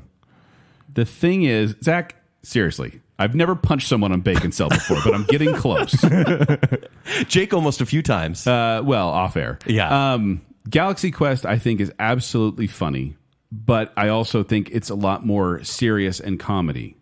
Do you need to know more about Star Trek to appreciate I think Galaxy you enjoy Quest? it more. Okay. But Game Night is really funny, like finding myself laughing out loud at that probably more than I did. Is it more rated R comedy, though, for Game Night? It is. There's a lot more to jump over in Game Night than Galaxy Quest. Well, I'm going to go first. I love both of these movies. Galaxy Quest grows with love every single time I watch it. Yeah. I think Game Night will be the better comedy over time. Yeah, it's tough to say. I think now we're picking... First round, we were like, I like this movie more. I think now we're kind of just going, what's more funny? And I think it's Game Night. Do you have a strong opinion, Zach? It's tricky because Game Night's so fresh, and Galaxy Quest is... I mean, I've seen it 24 times at this point. I don't have a strong feeling either way because I'm trying to not let nostalgia get in the way of something that I found genuinely funny. Yeah, for me, I think we need a modern comedy to represent on this list. It feels so new, though. Okay, I would pick Game Night. I'm leaning Game Night, but the problem is it's so new. It but hasn't for a stood the test of comedy time. to exist and be so accessible in a modern time where people are so offended by everything. But it's like, we not don't have well Tropic known. Thunder on this list, right? No. That feels like one of the last great comedies. Game Night came and impressed everyone. But it's not well known. It's underground. Is but then it Galaxy still? Quest kind of is too. Yeah. I'm voting Game Night. Whoa. Zach, you feeling better? Are you feeling better? I'm that the weight is off of me. Yes. Yeah. Because this is impossibly hard. What would you have said? Probably Game Night. Okay. But maybe Galaxy Quest. Game Night moves on. We were just saying how you were always better at games than Debbie was. Well, thank you not to besmirch my ex-wife. That woman is an angel. All right, we did it around. That was almost fast. What are we at? Is this top 8? This is the top 8. The Elite 8. The Elite 8. Monty Python and the Holy Grail versus The Naked Gun. Okay. This is a good matchup right here. This is a good matchup. This is a lot more fair. It's funny. Both of these movies, I have heart for Monty Python and the Holy Grail at 2. And Naked Gun, the heart is at 1. 1. Yeah, that's not what like it's pretty low. But that's not what they're trying to do. No, it's spoof comedy versus satire. I'm going to go for the Holy Grail. The Naked Gun, I do find absolutely hilarious, and I do own it and do plan to watch it many times and laugh every single time. But I do feel like I like number 2.5 better. I like Naked Gun 2.5 better, which means I got to vote for Monty Python and the Holy Grail. Because if 2.5 were on here, this would be a bigger debate. All right. Oh, that's honestly, that's a good choice. It's probably the right choice. Holy Grail moves on. How can talking about comedies be so not funny? Next, we have Ghostbusters versus The Emperor's New Groove. I think we've Kinda established The Emperor's New Groove is probably more of a funny movie than Ghostbusters. Yeah. Comedic giants, though, with Ghostbusters. Yeah. Bill Murray, Dan Aykroyd, Harold Ramis. Yeah. The other guy. Should have been. It was supposed to be Eddie Murphy, right? Yeah, exactly. Ernie Hudson. He's great in it. He's a good addition. Critically, obviously, Ghostbusters has the edge. I mean, you look up any comedy list, Ghostbusters will be on there. Empire has it at number 8. AFI has it at number 28. We haven't talked about the secretary. What's her name? Annie Potts. Oh, Janine in the movie. Yeah. She's great. Ghostbusters, what do you want? Zach, do you have a strong opinion on this one? No. Both of these are all-timers for me. But Ghostbusters is the second highest grossing film of 1984, only beat by Beverly Hills Cop. I've argued once upon a time that Ghostbusters is the best summer movie ever. Oh, right. Because it's just like it hits all the notes. It's a rounded experience. It is Back to the Future called, but okay. Well, Back to the Future. Not on the list. Maybe my favorite movie of all time. Yeah. But No, here's the thing. My mind kind of goes back to the Matt's show when we had him watch those 10 elite picks, and he watched Ghostbusters. Granted, this is Matt's. Love you, Matt's. He did not like Ghostbusters. No, he did not. At all. He thought Bill Murray was a jerk. Yeah. Which he is. He is. That's the funny part of It's it. the shtick. Okay, I'll say Ghostbusters. All right, that makes it easy. I love Emperor's New Groove. I do too. It would be wrong to cut Ghostbusters for a David Spade comedy. John Can I say Goodman's that? funny and it should do. Well, Patrick Warburton's hilarious. Yeah, he is so funny. But I think we all agree. The kid. Sadly, it should be Ghostbusters moving on. Sadly. Yeah. Wow. This is all hard. I just mean because like Emperor's New Groove is so funny. Okay, Ghostbusters goes on. Back off, man. I'm a scientist. All right, next is Anchorman versus Airplane. I love that Joel has an enemy now in the bracket. Airplane. Airplane is funnier. Airplane did spoof better than Anchorman did. I love Anchorman. I have a action, whatever they call it, Channel 4 News, whatever it was in San Diego. I have a T-shirt of it. I can quote the entire movie, but it's Airplane. Okay, but the news team fight, and that is the best part. They fight, and then no touching of the hair it or cuts, face. And then you have that escalated really quickly. Yeah, that escalated really quickly, and then they recommend that Brick stay in a safe house for killing a man with a trident. You probably want to lay low. You're wanted for murder. Yeah, but it's Airplane. It's Airplane. I love Anchorman, but credit where credit's due. Airplane moves on. Flight 209er clear for Vector 324. We have clearance, Clarence. Roger. What's our vector, Victor? Now we have Dumb and Dumber versus Game Night. Dumb and Dumber. Game Night. I think Game Night had its run. It had a good time. Dumb and Dumber will make me laugh every time I watch it. Game Night may too, but I've watched Dumb and Dumber more, and the jokes still hold up. But like the potty humor, the most annoying sound on the planet, like it's just so grating. There's so much toilet humor in this movie. That's where I think of your opinion goes. Anchorman's gone. Forgive people. Yeah, it's game night for me, but I know it will lose. Dumb and Dumber is an icon. Yeah, so it has to go on. Dumb and Dumber. She give you any reason? Yeah, I called her up. She gave me a bunch of crap about me not listening to her enough or something. I don't know. I wasn't really paying attention. Final four. Final four. What is our final four of the comedy of comedies? So really, at this point, any of them could win for various reasons. But we have Monty Python and the Holy Grail, Ghostbusters, Airplane, and Dumb and Dumber. Wow. Interesting spread, right? Different representation of Guys, we're genre. pretty old school.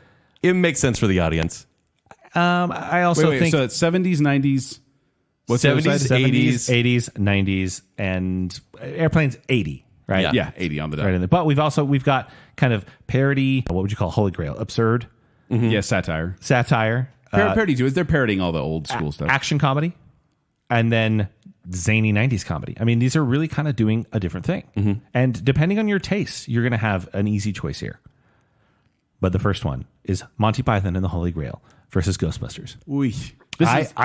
Three of these four, I could have said before we did this bracket, they'd probably end up in the top four. Yeah, and then Dumb and Dumber's there too. Ghostbusters is a bit of a surprise to me.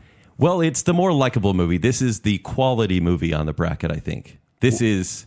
Ghostbusters has aged a lot better. It is a total package movie, I think. Mm-hmm. But it's less of a comedy and less funny than Monty Python and the Holy Grail. Valid point. So that is my vote. You're going with Monty Python. Okay. Going with the truth. Ghostbusters has an ending. Yeah. Monty Python seems to go on and on and on. Well, no, I mean, it ends in the sense of it ends very... They set it up that way as the amazing anticlimax where they don't really get resolution. Sure. John Cleese did say, it's just what we came up with. We probably should have come up with something better. If you've seen the show Spam-A-Lot, I was watching Spam-A-Lot once upon a time, and the whole time I was watching it's a musical. The whole time I was watching it, I was like, I'd rather be watching the movie. Yeah. Monty Python and the Holy Grail was financed by 8 investors. Led Zeppelin, Pink Floyd, and Jethro Tull's Ian Anderson were a couple of those. Makes so much sense. Yeah. Meanwhile, you got Ghostbusters, which, once again, great movie and great song. Great song. Which, one of those kids weird love songs, it. It's like, how did that catch on and become like the biggest hit? Yeah. Yeah. No, kids love it. They have no concept of the movie, and they love the song. It was the number one. Ghostbusters was the number one film in theaters for 7 consecutive weeks, and is considered one of the first blockbusters. Zach, you got a strong opinion on this one? I don't. Then I'm going to vote for Monty Python and the Holy Grail. Really? Wow. I think, Shocker. I think, Kent, your argument, as much as I hate your opinion right now, it made sense because Ghostbusters isn't as laugh out loud funny the whole time. Monty Python has this absurdity to it the entire time that makes it funny. Like when I watch it, I don't want to laugh because I hate all the people that quoted it. But I still laugh. Monty Python is definitely more quoted. It has been done to death. Yeah, but I still laugh. All right. Monty Python and the Holy Grail goes on. This is supposed to be a happy occasion. Let's not bicker and argue about who killed who. Speaking of quotable movies, Airplane versus Dumb and Dumber. I know where you stand, Shirley, you Kent. can't be serious about this. I am serious, and don't call me Shirley. You guys know my vote. So do your worst. We could argue amongst ourselves about... Then I'm going to vote for Dumb and Dumber. Yeah. Really? Because Dumb and Dumber, I enjoy Airplane. I actually really, really do enjoy Airplane. And it made me laugh when I watched it again in prep for this show. But there's something about Dumb and Dumber. Maybe it was the time it came out and the age I was. And the fact that my parents are like, no, you shouldn't watch this movie. You shouldn't watch this movie. And so we're like, okay. And then we came home one night. My mom is dying laughing. And we're like, what are you watching? She's like, nothing. She was watching Dumb and Dumber. We showed it to my grandparents, my mom's parents. And actually, I didn't. My brother did. And I'm like, you showed him Dumb and Dumber? He's like, oh, yeah, Grandpa thought it was hilarious. So I have this multi-generational span of funny as a sample audience, Dumb and Dumber. But there's the visuals that Jim Carrey brings, and there's the visuals and the dialogue and every single moving part of Airplane, because all of it is working. Like Leslie Nielsen sitting there. I'm not disagreeing with and that. And they're, excuse me, sir, are you a doctor? And he's wearing a stethoscope on the plane. Like, to me, that is so funny. Actually, one of my favorite lines, they do it multiple times, is when he says, well, we got to take him to a hospital. A hospital? What is it? It's a large building with patients, but that's not important right now. See? So many funny lines in that. All cylinders. I think the reason you hate Dumb and comedy. Dumber is because it was quoted too much. And that's kind of why I'm a little down on Airplane. Okay. Because it's just quotes. Because it's like another decade full Dumb of and Dumber, quotes. even though it's nothing, at least has a story. Like no, there's a story in Airplane. Sure, it's they have to land the plane. The story isn't actually the jokes within. It's about this pilot with PTSD and a drinking problem. Yeah, versus a road trip movie. And I'm always in for a good 90s road trip movie. Oh, Dumb and Dumber does have one of the most frustrating endings ever in movie history, though. Don't put it in the final two, though. Really? Don't do it. Well, you know that when he's like, when they get the bus and it the comes models. up and all the models are there, and then they want him to come on the bus with them, and he's like, oh, no. They drive away, and I'm explaining it. I totally forgot about that. Really? To be honest. The town is back that way. Oh, that's right. Okay, I remember. If I do the voice in the quote, then you'll know. When I asked people in the barbershop, like, when I say what's the greatest comedy of all time, what comes to mind? Monty Python and the Holy Grail was mentioned a lot. And Dumb and Dumber was mentioned a ton. Whee! It is get new clients. It is 90s comedy. It really is. Airplane is great, but I'm going to go with Dumb and Dumber. Which obviously I know what you want in the final. No. Wow. Airplane is hilarious, and I'm not downplaying it at all. I'm shocked to see it go, but also It could have been Airplane versus Monty Python. Which are the same movie. Come on. How are they different? They're literally different movies. Nah, how are they different? Because they're both so funny. They're both the same, and they're both from the same era. Yeah, they are trying to do so much of the same thing to me. Very well. Right there. Kings of their craft. Hey, guys. Whoa, big gulps, huh? All right. Well, see you later. Your final. Monty Python and the Holy Grail versus Dumb and Dumber. And I will throw it out right now. Kent's voting for Holy Grail. Absolutely. I don't like Monty Python and the Holy Grail that much. I think it's funny, but to this point, it is overrated. You can make the same argument about Dumb and Dumber, but I didn't grow up with it. I don't like quoting it. I think it's tired. So I'm What going do to you go quote from Dumb and Dumber? Big gulps, huh? Well, see you later. All the time. Dumb and Dumber for me. We'll call it age bias. I grew up with Dumb and Dumber. It's just a flesh wound. Sure. We get it. You're not dead yet, but maybe you are. Joel? Whee! This is a difficult decision because these are two of my favorite comedies. All right. And I watch both of these comedies and laugh at both of these comedies. If I go with the objective IMDb rating, Monty Python and the Holy Grail is the highest rated. I was just going with the higher seat. 8.2. Yeah. Yes. And whereas Dumb and Dumber is a 7.3, so almost a 1 point difference between the two, which is a lot when you come to hundreds and thousands of votes. Sure. When it comes to my personal rating. What are we going to... Are we really putting forward a movie that Kent hates? Yeah. To represent Baconsale? Hey, Kent, remember that 90s bracket a while back? Listen, I've apologized 9,000 times. But this is previous to any discussion we've had, Kent. Monty Python and the Holy Grail is 4.5 stars. Because there are some slower moments. I get you. And the ending, every time I'm like, oh, I hate how it just kind of doesn't end. Whereas Dumb and Dumber, I actually get mad at the ending. And Dumb and Dumber is a 5-star. I'm voting for Dumb and Dumber. What? No way. That's great. We landed on the moon! A 5-star movie is a ludicrous take. I cannot. 5-star for me just means I can't get sick of it. Your butt cut's growing back. It's crazy. You went right back to the 90s. That is ridiculous. The comedy of comedy is Dumb and Dumber. Did Zack vote? Yeah. I voted for Dumb and Dumber. Oh, okay. I didn't know it was on my shoulders, but I'm glad I voted that way. That's the stupidest thing ever. Or dumber? Is it dumb? Dumbest thing ever? Is it Dumb and Dumber? Bad choices. Well, I don't think so. In fact, when we truthfully, it's such a Utah choice. When we said we were going to, actually, a lot of parts of it were filmed in Utah, yeah, Salt Lake exactly. Airport and the canyons. But when we talked about what is the funniest comedy of all time, two comedies came to mind to me almost immediately. All right, one was Three Amigos. Mm-hmm. The other was Dumb and Dumber. Wow. And I really do feel like Dumb and Dumber is deserving of this crown. 5 stars? Yeah, it's a favorite, Kent. I don't get it. I know, because you're a critic. No, that's not that. I never liked it. I never liked it. What a surprise. The guy who hates comedies doesn't get comedy. I was pushing Monty Python and the Holy Grail, the deserving winner, the entire time. I think it was not an easy decision. You saw me hemming and hawing. But I think Dumb and Dumber wins. All right. It's a long show. I'm sad about comedies. So while Kent's over here saying we got no food, we got no jobs, our pets' heads are falling off, we're over here saying, you're telling me you've got a chance. Because we have removed, up to this point, the names associated with who who picked movies. this one?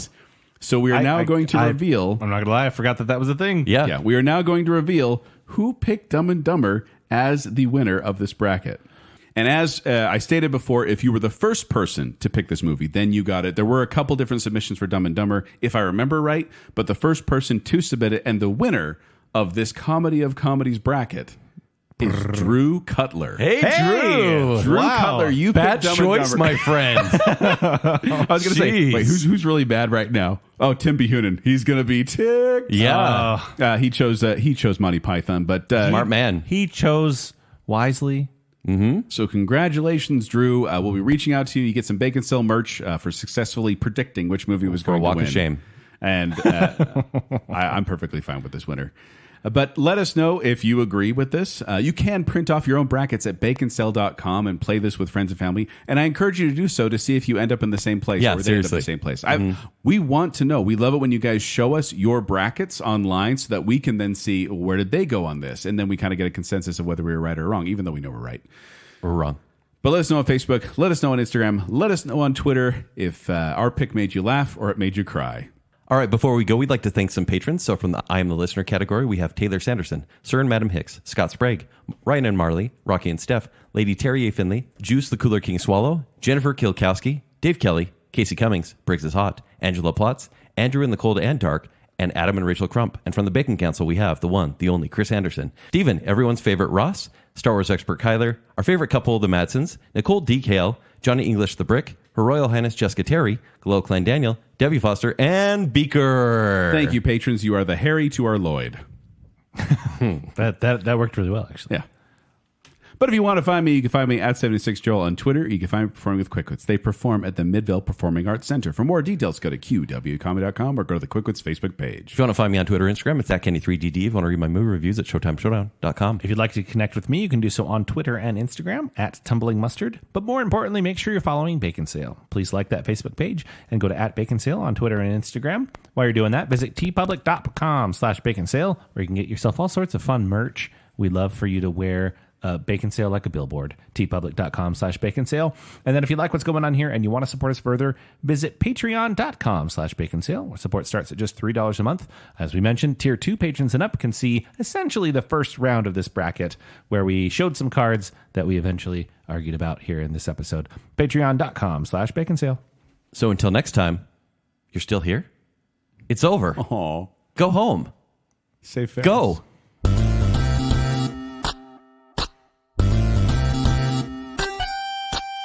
I think we created a nice community of people who can mourn together. When you're rooting for the South in the Civil War. Hilarious. That's hilarious. It's from the Book of Joel here, which is actually a book, so pay attention to it. I just want to say, you guys are great. I would like to point out that the Zack test may have lost, but we all know it really won.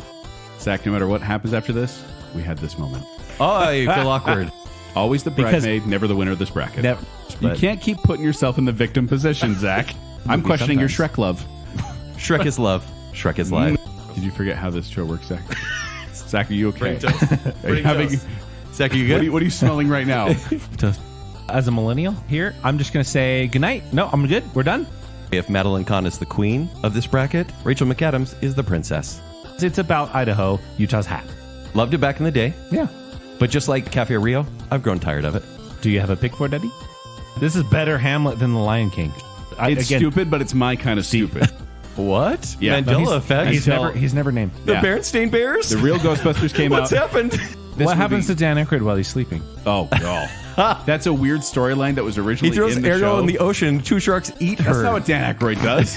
You didn't have to dig in deep. Rude. Why do you gotta hurt me? I'll watch Emperor's New Why are Groove you tomorrow. so angry and bitter? How can talking about comedy be so not funny? That's the we messed up giggle. Noises. Blah. I'm. Ooh.